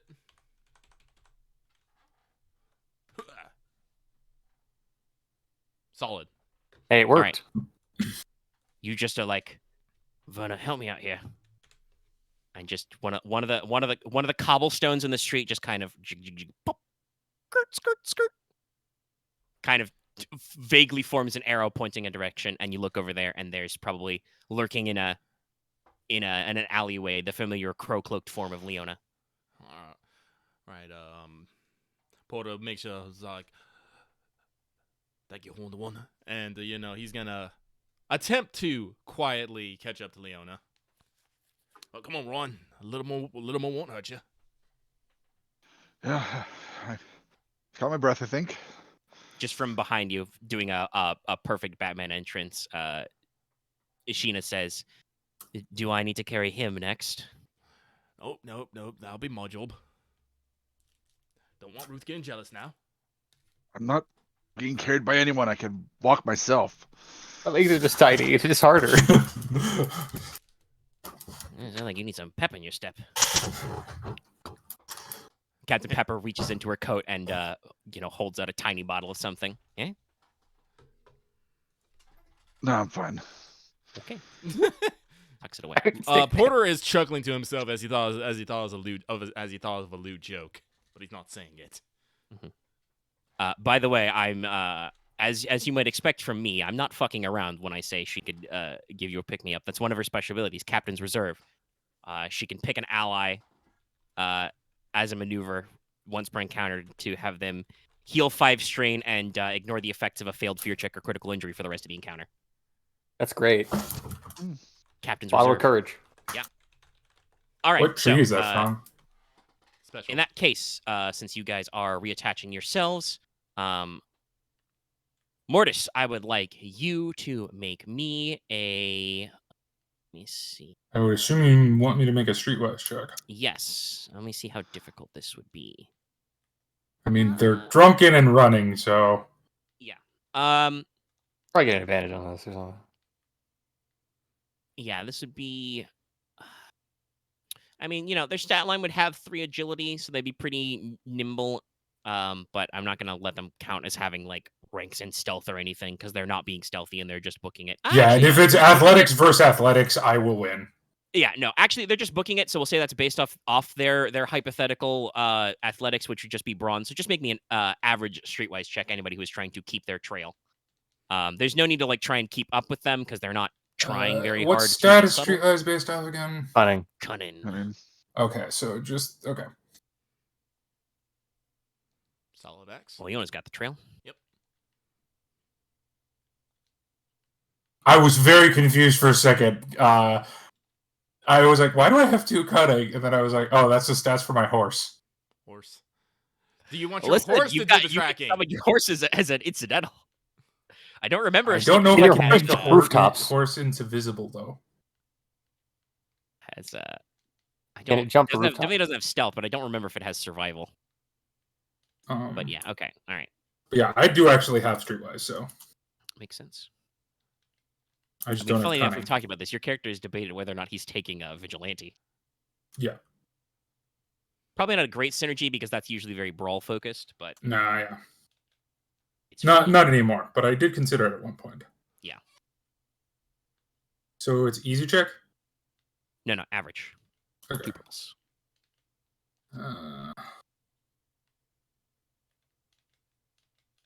And I am paring the stat block down. The vanilla gutter snipe stat does have unremarkable, but these guys are not actually that. Okay, sounds about right. Were you doing a rooftop style follow? Yes. Okay. So take 2 strain. You have to leap some rooftops and some alleyways. Gotcha. I quaff an energy potion while I go. Sure. Yeah, you can do that. Mark that off your sheet. Leona, you are able to not only take yourself, but lead, your merry chain of fellows. I assume you guys are not full-blown, like, Scooby-Doo following them, No. right? No, we probably just... a little strung out, Yeah. Okay. You go to that corner, go to this corner. Keep an eye on them. Mark back. Yeah, Leona probably make sure to, like, throw you hand signals. Although if we occasionally to let you know when Scooby-Doo it's safe. follow them, it does let us teleport through time and space. It's true. As long as we go through doors. But doors we would right now. have to play a vintage pop song to do that. Someone has to do Or a an verse original check, and then we song, all have to do depending on if it's a coordination movie checks. or not. But yeah, so you're able to keep in there and Look, follow Scooby-Doo along. was my childhood. Scooby-Doo, great. Yep.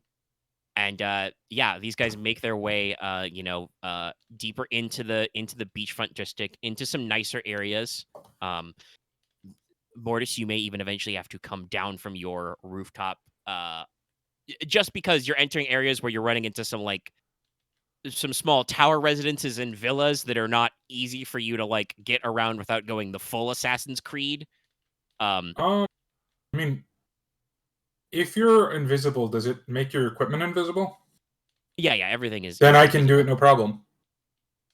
Yeah, okay, yeah, sure. I You can feel like fly. this all the time, yeah. Yeah, actually. And while technically you said yours is fluffed as being flaming, there's no actual rule that. Well, Omega, it's flaming and invisible. True. So it just sounds like a weird wind, but yeah. So yeah, you can fly. So yeah, you can just fantasy jetpack around, over some of these fancier houses, and yeah, you basically watch these 5 total guys, bundle up together and rap on the door. Leona, Mortis, you can clearly see, and honestly, probably if he tries decently, Porter and some other people that the surname of Vestry is on the gate,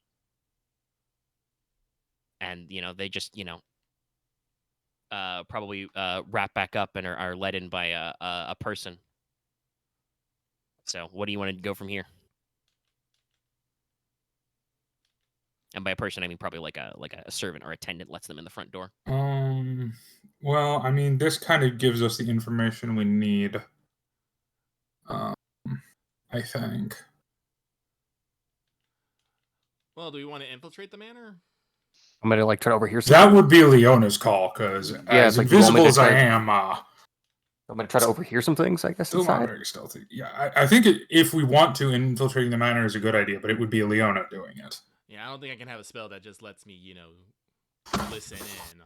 I mean, you can give me Land Strider to make it easier for me. That is true. That That it does increase her ability and make her fast. Speedy.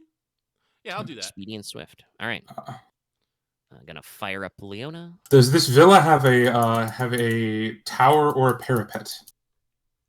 No, I'm imagining this is a walled house. So there's a light wall and then a very brief courtyard around a central building. Okay, then I'm just gonna hang out on the roof. Is there a neighboring building that's like equivalent in height? Yeah, there'd be some similar heighted buildings. I kind of want to climb up that. I might glide to the roof. Glide. Oh. You can do that with your cloak. Yeah, so like I want the If buffer you don't stuff. want to risk hopping the fence. Yes, you can arrange that. Go ahead and make me a. Well, let's wait until we see how Porter's cast does, because if you're buffed, you can do this with the benefits of augment. Because this is actually a thing. I was thinking about like if hypothetically if a ranger or druid wanted to cast a kind of pass without trace type spell, you could just augment yourself and give yourself like swift or something, so you can move Ryahn faster and be boosted. cast buff spell also on Leona. Yes, you now have Landstrider, so you gain a green, a free maneuver, and you are no longer impeded by difficult terrain. What Thanks. buff were you casting on Leona? Invisibility. Okay. So you're going to mask with invisible. So let me grab the chart of magic. Magic. Oh, boy. chart. Because you did get some threats in there. Yeah. Actually, 1 second. I don't want them. I'm gonna destroy point to get rid of them. Same way. Brilliant casting. Yeah. Okay, fair enough. Yeah, 3 threats a lot. Because, I mean, I'm pretty sure it was going to be the additional target one, and you were just going to randomly party members invisible. I was imaging, yeah, like Just accidentally get somebody at the splash damage. I was also deal with imaging that, like a but side of a yeah. house just invisible now for some reason. No, it's not like that. It has to be a creature, I think. But yeah, no, it would probably be like I would just randomly make like the Porter or Sheena invisible. I don't think it has to be a creature, but it does have to be a target. So it couldn't be like a part of a house. Oh no, it is a character. Yeah, character. Wait, hold on. But Make it you dork. did brilliant casting, so no, you're fine. You briefly think where you're gonna fuck the spell up, and then you're like, nope, got it. It's like, Nope. screw that, I'm a genius. It's Correct that. Leviosa, not Leviosa. Oh. I don't hear a difference. Oh no, yeah, you can just target anything. But you can't do that with invisible, so yeah. Yeah, invisible I think is specifically a character. Yeah. Yeah. Because you can technically target places or objects near you for illusions, but invisibility is only when you do the people variant. Anyway, enough about the specifics of this spell nonsense. Leona, you are invisible. So this, I believe the way invisible works is just, it's mostly narrative, you're fucking invisible, and then even if they do detect you, it counts as concealment 3. Yeah, Permanently. I'm not going to attack anyone to break it anyway. If that's how that works. Yeah, this ain't D&D. You can attack people all you want. Yeah, no, that's why they have the concealment rule. So long as the invisibility is maintained, you're good. It's just like I Gotcha. said, they will just not see you. So I made that mistake last time we did this trick. Yeah, invisible is very, very powerful. I guess eventually they could just see that like I'm like a moving why it's- blur or something. That's why it's a +3 difficulty. yeah, it's a hard one. It's a hard boy. But okay, Leona, Alright. you are augmented with Landstrider. Please roll me a average athletics check to climb a building. Or If there's any coordination, blacks, whatever I'll you like picked. pull out the gear, but I don't need to. So No, there shouldn't be any blacks. all right. You have climbing gear, so you can attempt this. Also, you have like claws and stuff. And a All right, so I tail. get an upgrade in a green. Clothes and stuff. No. Add a green die. Okay. I don't necessarily. Well, he could spend the triumph to do that. I don't necessarily think that if Ryahn upgraded your check, it should be your athletics check with that invisibility triumph. That doesn't really help there. No, it would probably be my probably not, perception no. or my stealth. I'll save that for your stealth check to actually sneak in. Yeah. So there's just a green to everything, and then I get my haste. Okay. Yeah, you can take double maneuvers. So yes, you will scuttle up there pretty fast. I hope this goes okay. It went well. All right, yeah, no. Not particularly a pretty climb, but you're invisible, so it doesn't matter. It's quick. You scuttle guys up just like a hear, lizard. yeah, you guys just hear like, you ever seen those videos on the internet of like a pet like lizard trying to run on like a hardwood floor while Yeah. the person holds it so it doesn't go anywhere. It basically sounds like that as Leona just but you can't see her, so it's fine. You know. I'm gonna take the 2 strain to, I guess, just glide to the roof. Yeah. You Thank you, probably Bob. very Batman style glide. You just unfurl the cloak and whoosh over. We have 2 people in the air now. Only limited. Leona's cloak lets her glide, so she can. I had to ask about a building because it's not upward. Yeah, she can descend or go horizontal for a limited amount of time, but No, I paid for the ability to just fly. because you're a big boy. But yeah, so Leona, you were on the roof. All right, let's see. So Leona, I would like you to make me an average stealth roll. All right. With an upgrade. By the way, what's your stealth? I mean, we'll see it in a second. But what's your stealth pool? That would be 1 yellow, 3 greens, and a boost. Okay. So Mortis, I would like you to make a vigilance check versus 1 red die, 3 purple dice, and a black. Actually, it would have an extra one from the Lance Rider and the upgrade. So it's It'd actually be 2 reds and like 3 purples. Well, I'm going to count the 2 reds in this because you're not directly opposing him in that way. Right. But 1 red and Wouldn't the 3 invisibility add 3 blacks? Mm-hmm. Would that be 3 boosts? No, that's only if he knows. This is to see if he can realize that there's an invisible person there at all, because she's fucking invisible. Forgot to roll again. Right, so I get extra green, I get my upgrade, and I get 3 boosts.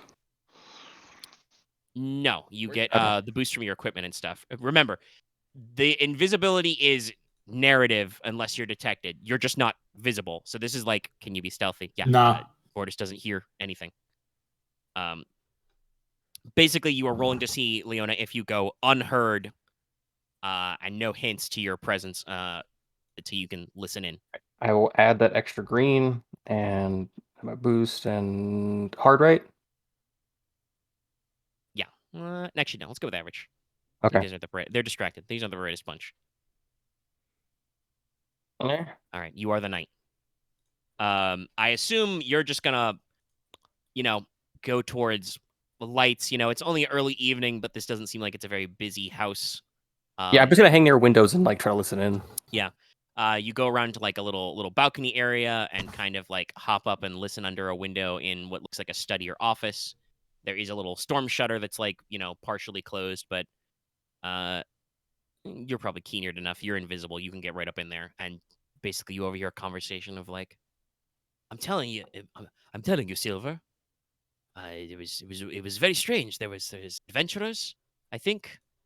They looked like they were outsiders, but we toasted the Duke and whatever, but it must have been a setup. It turned into a fight. We managed to convince the tavern keeper to call for the guards, but it was quite serious. Several of us were knocked out or trapped there. I don't know where they went. You hear a second voice, kind of little more. I don't want to say calm because he sounds a little more short-tempered, but a little more refined, a little more. It's like, well, you shouldn't have run straight here, you idiot. But did anyone follow you? No, we didn't see anybody. All right, well, if you run to your friend Vestry, who paid for a night, it is not so bad. We'll settle up your tab in the morning. I will speak to the tavern keeper. I will make sure all repairs are paid for. And if anyone asks questions, obviously, they started it. What did they say that offended your honor so? Oh God, what's a normal ass Italian-y type name? Bruno, what did they do to offend your honor so? They wanted us to toast the Deuce guy on Vestry. It was terrible. I spit on him. There is a round of spitting, by the way. They're very Italian. And he says, well, Bruno, join me for the evening meal. Place, I shall send you to drinks and food. We shall have the finest, the pasta and fish. I have some fine gelato for dessert. Come. Just come them. And you do not need to worry about toasting the Duke much longer. What do you mean by that, Corrado? Think nothing of it, my friend. Plans are in motion, yes. We shall see what happens. But come, we shall settle all this in the morning. Come, you're in my house. Come, eat, drink. Hey, molto bene. Mamma mia, pizza pie. Come on. And you hear them kind of shift out of the room. So he said some ominous things, though nothing explicit. Did they leave the room? Yeah, they shuffled out of the room. I'm gonna go. I'm gonna try to I guess. I'll put my tools down and try to open the window, look through the office. I guess. Yeah, you don't need. No, you rolled a really good stealth check. You do not necessarily need your thieves' tools. You can just slip a nail and kind of open the shutters. They also probably don't squeak like that. They're probably well oiled. Yeah, you pop open the shutters, push aside the curtains. It is dark in here. He probably, out the candlelight when he left. But you're in what looks like his little private study.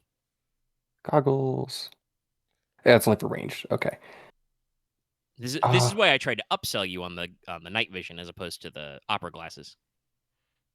Fair, but I like the telescopic effect. I know it fit your aesthetic different, as you were wearing a little clockwork bird mask. But, yeah. So you're in the office. What do you want to do? Let's look. I guess. Let's look for the recent papers or journals on the desk. If there's anything, is it organized or is it more just he just does whatever? It looks like it's a little disorganized, just from the moonlight spilling off the street and maybe some lit street lamps. It seems like it's a little disorganized because he was suddenly interrupted at night, but mostly he's got some regular stuff. Exactly, Lucky. Roll me a hard perception. Don't forget to add 2 blacks because it's dark in here. Right. Unless you want to light a light, Chief. I'm just. I have knack for it for perception. Hey, yeah. Fuck darkness. You do have dark vision, or at least low night vision. Relatively, I have low light vision. Yeah, kind of. I mean, it's not quite having an inherent dark vision. It's just Leona is so used to working in the dark that she makes do. I adjust quickly. She was born in the dark. Sir. Sorry, I couldn't. Let's see here. I get extra green on this. Yeah, you do. Damn it, Loth. Get a boost on this because I have my mask at least. Hard, right? Yeah. All right. Searching for clues is usually hard. Damn. Sick. You're really good at it though. Yeah, you stealthily pop open some of his drawers, look around. First of all, I will say, just because you guys are adventurers, and I know that you like things. Let me see. Also, this is Leona. She's also not prone to she's not prone to not take things if they're right there. You are correct. You are multi-classed into thief. You have spent some time on the streets. That is the wrong area. Let's see. Is there anything funny? Yeah, so that's a full. So let's. Omega? Yeah. Would I have been able to see Lucky or Porter and Ryahn arrive? Porter, Ryahn, are you guys being stealthy as you're chilling? I don't know if we're being stealthy, but I would like to say we're trying to be inconspicuous. Okay. Probably found an out of the way spot to kind of lean against the wall or something. Keep concentrating. You go in a little. You sit on a lovely carved stone bench by an artistic fountain of hippocampuses. So yeah, you can probably spot them, Mortis. They're probably a little far away, but you can see them. Leona, by the way, you find a little coin purse with 42 GP worth of coins in it. He doesn't need this. Yep. And anything else? I mean, he's probably got knives and letter openers and stuff. But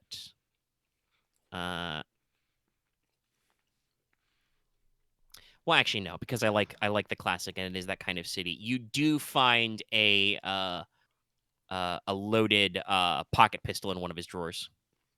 A gun in his office. How much is that? 1, I think. Let me check. Perfect. Ranged weapons. That's random weapons. Wrong R. Table 2, ranged weapons. Pocket pistol, yeah, E1. Oh. Yeah. Good. I'd like to cast a utility spell. Yeah, what you were thinking of? Basically, I take a piece of paper from my pouch, and I crush it in my hand. Yeah. And then my hand lights ablaze.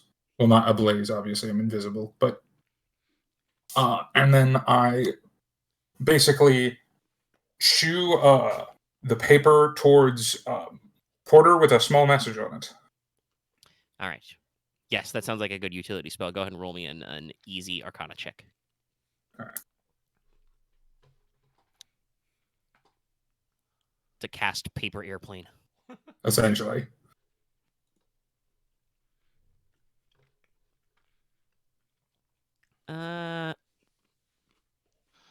Yeah, other than that, I can't think of anything super cool that would be in his there. But yeah, there's a gun and there's some coins in his I'll there. grab the stats of the pocket pistol later. I'm just going to put it in my bag. Yep. All right. Damn it, no easy evidence. I cry. And, well, I do want to say, there are some ledger books, so you do start to rifle through those, and you got a triumph and some advantage on there. So,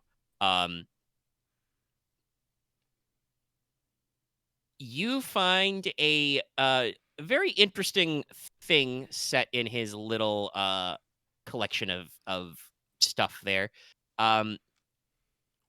It would be, I think during this era, it would be something like a blotter pad. We don't really do carbon copies or anything yet, but it looks like he, had a second sheet of paper under something. Mm-hmm. It's a little smudged, it's a little loose, but it feels like the transcription of a little note or arrangement. So you find several passages for money. So, yeah, this is the easiest one to take care of. So, first of all, you find a fairly recent transaction to some kind of contracting business. You were just on the roof. He doesn't have the kind of roof that needs this, but he's bought a lot of barrels of pitch lately. And tar. And appears to have hired some construction workers from outside the city to deliver it to him in the next couple of days. So there's that. There's also, just some random bits of money is thrown on for other stuff. But you do find a note that is just like from the sketch he's got of not necessarily like, again, you wouldn't put it in writing per se. It's not that kind of contract killing where there's a literal contract, but like you find a lot of references to, you assume it's to himself, but somebody under the codename of Silver. And one of these like correspondence copies he's got is just like, we have accepted your payment and marked the target. The deed will be done. May her judgment be true and your hands be red. And there's a bloody thumbprint. That's it. I'm just gonna take all of these and then put the books back and close everything, close the window, and I'm gonna leave. Okay. So while Leona is doing all of that, Porter, piece of loose parchment flies out of the night and boops you on the nose. What the hell? Why is litter flying around at night? What is this? I'll uncrumple it. All right, Mortis, what does the note say? Hold on, I'm typing it out. Okay. It's slowly appearing before me like magic. Or like someone's really shitty handwriting. I see it as someone with very shitty handwriting.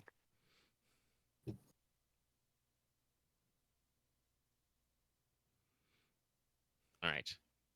That's what it says.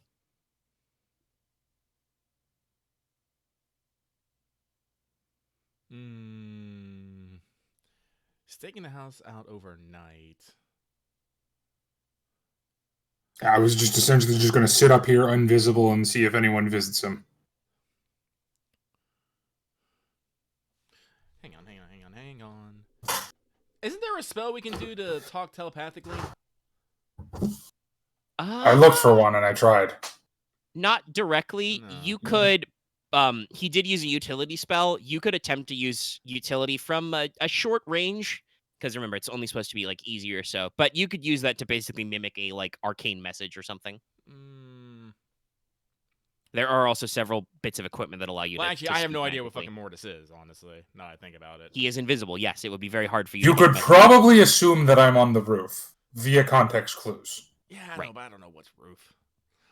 There's like 4 of his statues. I'm trying No, to he's think, invisible. like- He's invisible right now. No, We don't know that.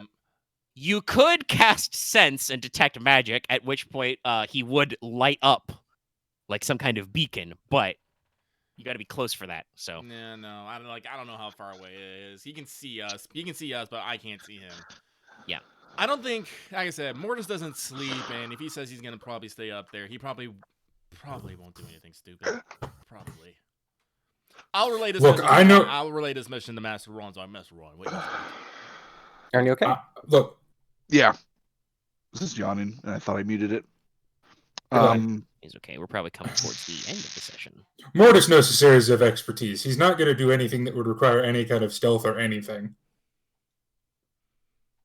I mean, he is pretty good at staying in one place for a long period of time.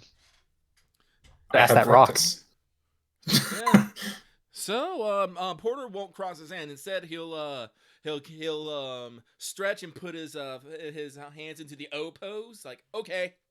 Okay. Yeah, Mortis will register that. Here's the sun. Ding dong. Here's the moon. All right. Despite, my Mortis attempts wanted to to check, but he is not By the always the time of best this, at you judging if probably- his plans are stupid or not. despite my attempts to try and get Mortis and Leona to invisibly fight, he does not appear to react to those shudders. I'm not gonna fight Mortis. Mortis is gonna have to attack me. Well, you guys are both invisible, so Here's the thing, Omega. I was My trying thought- to arrange circumstances where something funny would happen. My but thought Mortis is, doesn't if fight. it's the assassin, they're going to stab me, and that will be my opportunity to attack them. All right, so Fair. Leona, you can skedaddle down and jog up back to the group. I'm just gonna, yeah. My mind's image was I was like behind them, and it's like they hear the sound of like the mask being taken off. It's like we should go get some food to eat. I'm quite hungry. Just hear that click, click, click. She's still invisible though, until Ryahn says he drops a spell. I'll drop the spell. All right, Leona's here. All right, She's well, got a handful of stuff in her bag. I'll show you later. Not here. We can go have food at the inn and talk about what we found. Yeah. we will not be joined by Sir Morty though. He has plans for the night. He's still a statue. No. I He's- don't know. All right. He's up somewhere being the Morty. hero the city needs. I hope he doesn't try what I did and just make a hole in the roof. God, no. I think the only thing that Mortis will do, and he won't say this because this won't happen because Omega isn't this kind of GM, but if the assassin somehow walks right behind me, he would probably engage. No. Nothing personnel, statue. Also, he's not a statue. He's invisible. No, she stabs the statue, and then I just go, "You thought." Attack. Decoy. You thought I was that obvious, huh? No, but yes, let us retire back to yonder blue window. All right. If you don't need them to stick around, Petra and Sheena will probably thank you for the entertainment and the drinks, and go back to the sleeping sands where they're staying to let everybody else know. Feel slightly bad for Senna. That was barely entertainment. She got to flatten some guys. Listen, I took out 2 guys in one hit, and when I saw that, I was like, "Oh, this is not gonna be long at all." Yeah, no, I was the same way. No offense. It's a Like I spectacle. said, It's I decided to keep them oh. fairly lowballed because they are just They are just politicians. they're just random citizens. They're just and- lobbyists. who are slightly violent. So, all Alright, right, so I okay, guess so yeah, I want to grab some show them the food. thing once we get back to like a closed room. I mean, you can take your food up to your rooms if you want to do it that Oh way. yeah. We just got into a fight of the equivalent of Nick Fuentes. All right, You so get let's see. some There evening is drinks, get some fresh food. here's like pages of a ledger book, and then here is the copy of a transactional response with the bloody thumbprint. A very sinister note. Again, no names are used, but spooky as hell. You know, for an Assassin's Guild, these guys aren't really... I don't mean, say there's this no- obviously. These guys aren't really subtle. I mean, they're halfway between Assassin's Guild and Cult, though. That's true. This is definitely that, They like, did cult. sign the letter with, may her judgment be swift and her hand be red. Yeah, it's like... Yeah, as soon as I saw the "May their hand be red," I'm like... One They have a thing is theme. also the don't. Everything in this city has a touch of the drama team. Anyway, so Well, I think our next step should actually probably be to go back to the Sun Knight and show this evidence. yeah, and Yeah. I assume he will trust us that where I got it. Listen, we're gonna go by the old adage, ask no questions, tell no lies. I was also definitely going to... Once I get back from my... I assume there's not going to be anything big, but... Yeah. Once I get back from my stakeout, I was going to ask to shadow the Duke, basically. Because it's already in motion. There's no stopping it now. Yeah. What do you think they're going to do about that pitch? I'm not going to say they're going to blow up the palace. I was thinking about that, but it's like that doesn't add up. Well, Pitch is not explosive. but it is. It is. You can't set things on fire. Yeah. It could set his entire garden on fire. Burn Except it his down. garden. Yeah, burn But it down. also, burn down the roses. because the you guys, symbolism. you didn't really walk around the grounds, but you were around them and familiar. Remember, the Palace of Friendship is broken up into basically 3 sectors. There's the public assembly halls and courts and stuff, which is all open to the public. There's the Temple of Chryso, which is, kind of built in. Yeah. And then there is the Duke's private residence. Yeah, which is I would assume it's separate. burning down his private residence. Yeah. Which Yes. if would probably not get him, but would be, politically embarrassing It's without actually symbolic. damaging the power of the city. Yeah. Like. Yeah. And if the assassin strikes during the fire, no one would know. True. Yeah. So. Plans within plans. Well, now that we barrels of pitch and stuff, maybe we can we'll show this to the Sun Knight, and then we can go looking around the palace grounds to see if we can find, some things that maybe should not be there. Like construction work. I mean, I can say out of character because I don't want this to linger forever. I want this to, because we're at almost 4 hours. And I think we should at least turn in before we end it. But yeah. Next session to be like the end of it. I can say that if you show him that evidence about the pitch and stuff, we can scratch the arsonist's angle of this off there. There was, like I said, you could come at this a couple of ways, and there's plan within plans. So there would be one type of conflict or confrontation, and the town guards and the knights properly informed will probably catch some guys moving some weird barrels of pitch around. All right. No, that's fine. Yeah. You, because Sir Samson's not an idiot or anything. He's an intelligent and socially adroit person. He's got several points and a couple of no skills. You found this, and this is in the handwriting of Gerardo Vestri. He does at least only refer to himself by aliases, so it's not like provable in court. But would you want the Knights of the Sun to bust him on the potential arson charges, or conspiracy to vandalism or whatever? Or would you want to wait to see if you can maybe get him on conspiring to do a murder? I think conspiracy, but use this as evidence for building the case. I know I'm not there, but I'm just going to say, Omega, didn't anything happen during the stakeout? No, Okay, we yeah. we can reconvene in the morning. I'm not gonna go beat down someone's door. Then I would basically say we should wait to charge him until the strike, just because that will tip the assassin off and make it harder. Yeah. And I will say, because nothing does happen, Mortis, you then get the sense that while you don't know for sure, if Vestri has some way to he doesn't leave or anything either. Probably after a couple hours. Yes, a couple hours of, wine and food and stuff. Those, 5 gold guys pad out. probably some servants leave, and come back during the night. And roll me like an average perception check real quick. Okay.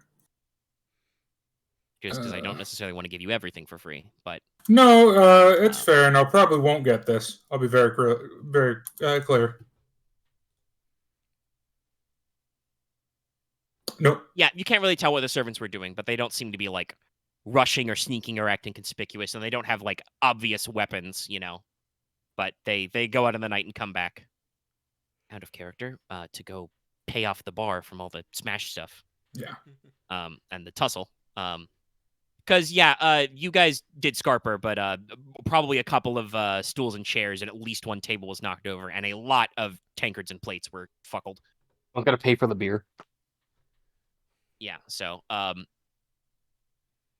a huge deal, but Vestry will probably pay that down so that the tavern keeper doesn't raise any questions. I'm also gonna be nice to you, and you are not wanted people in this city. If anything, Vestry would probably try and sweep this under the rug, because No one died. nobody died, and he doesn't really want the heat of like trying to wrap a head, for all he knows, a handful of adventurers bar fight charge, right? Yeah. Like Exactly. he's just gonna pay for it to go away. We would just pay the fine. Yeah. Like they're not gonna press charges or anything. So you probably don't want to go bragging to anybody that you guys started the bar fight in the what did I call it? The Falcons Reserve. Mm-hmm. Yeah. You probably don't want to go bragging about that one, or some guards are gonna be like, "Oh, you did you?" But you're not gonna like have to worry about your wanted star level. But yeah, so Mortis, you can be reasonably certain from that overnight stakeout that Vestry doesn't seem to be in direct contact with the assassin or any assassin-like people that come and go. He doesn't you don't see servants mysteriously carrying letters or anything go out. Nobody shows up. It's possible, since like I said, so the servants did leave, that he could have gotten a message out, but you do not. I mean, I had no way to essentially know the contract has been struck and it's done. Not until you guys buy those link beads, but you should be able to afford it after this quest. Yeah. So makes sense. Mortis, pops in for breakfast, can report all this stuff to you, and we can finish our plans from there. Yeah. So I do want to turn this over to him. I will name drop. This. I will let him know that we think this guy's behind it, but we don't want to act on it until we actually got something. I would just caution basically, if he has enough sway with the guard, make sure he doesn't leave the city. Basically. Well, make sure he doesn't suddenly be like, "Oh, I have to go to my cousin's on this day," and then just disappear. I mean, at that point, we just follow him out of the city and we thump him. True. You gotta remember, the only time that a guy will actually flee is when they have nothing left. Right now, he is in the seat of his power. This is where he's the strongest, probably.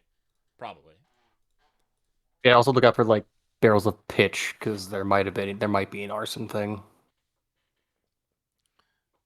Oh yeah, we definitely have to tell him about that. Yeah, but we'll strike arson off the list, and then, well, honestly, I think we gotta. Well, like I said, I think we know who hired them, but we don't actually know where the group is. Even bother asking. I don't want to Lady denigrate Saffron? us, but tracking down a skilled assassin is not exactly something I think we're capable of. Probably the best way then to handle it is to follow Mortis's plan to shadow the Duke and just be around and hope that it happens. It does say that the pact is sealed, blah blah blah. And also, just a little metagamey here, but if there were to happen to be a strike, I do have this very handy story ability. True. Where I can just take the hit for the Duke. That would be cool. Try and interpose yourself. Be cool. One thing is, just to get off the table, do we even need to bother asking Dem to Saffron anymore?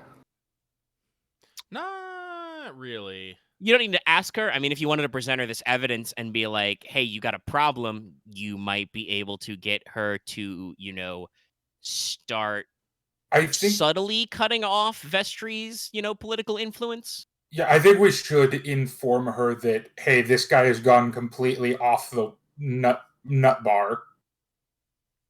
Should we do It's that not before- generally considered a wise political move to hire the Red Hand Assassins, no. No, but we should probably do that after the Strike. Yeah, the strike. Perhaps Yeah. maybe if you're going to press him for court stuff, Yeah. you can be like, Yeah. by the way, we know this guy did it because we found this, Yeah. this, and this. And then because once the And attack, also- once the attack happens, this this contract becomes like that much more damning. Yeah, and also, while I personally doubt it, we don't know for 100% sure she's not involved. Well, it's true. You did not talk to her yet, so you don't really have a measure of her. Everybody says that doesn't seem like how she'd operate, but sometimes people go crazy. you don't have firsthand accountability. Yeah. But all right, it is almost midnight, and we've been going for almost 4 hours. And No, that was a productive ass session. So I think that basically that's probably where we're gonna call it here, with you guys jogging your way towards the palazzo after breakfast to go sort that one out, and we can get into that next time. Yeah. I mean, we basically have this situation mostly handled. Yeah. We just have to You've deal with the assassin. you've dug it up pretty good. You've tied the people together. You've got the guy. You just need to actually, deal with the assassin who is already in motion. Yeah. I just have the AC1 trailer playing on loop in my head. I started doing a decent amount of this work during the time period while I was actually playing. I'm Yeti totally collection. thinking AC2. Fucking the. Yeah, I've been playing the. Well, the no, Yeti specifically collection this capabilities. scene. But I will pack up some of my notes. Yeah, you guys were decently involved. Let's call it another round 20. I honestly wonder if there would ever be like a decent mission in like Assassin's Creed where you're actually just being the bad guy. I mean, there's an entire game where you're that. All right, none of the side talk. I'm gonna cut this recording unless anyone's got any final thoughts. Nah, I'm good. I think everyone had a good. Comment Everyone and did something cool this subscribe. session. Good night, everybody. Good night. Good night.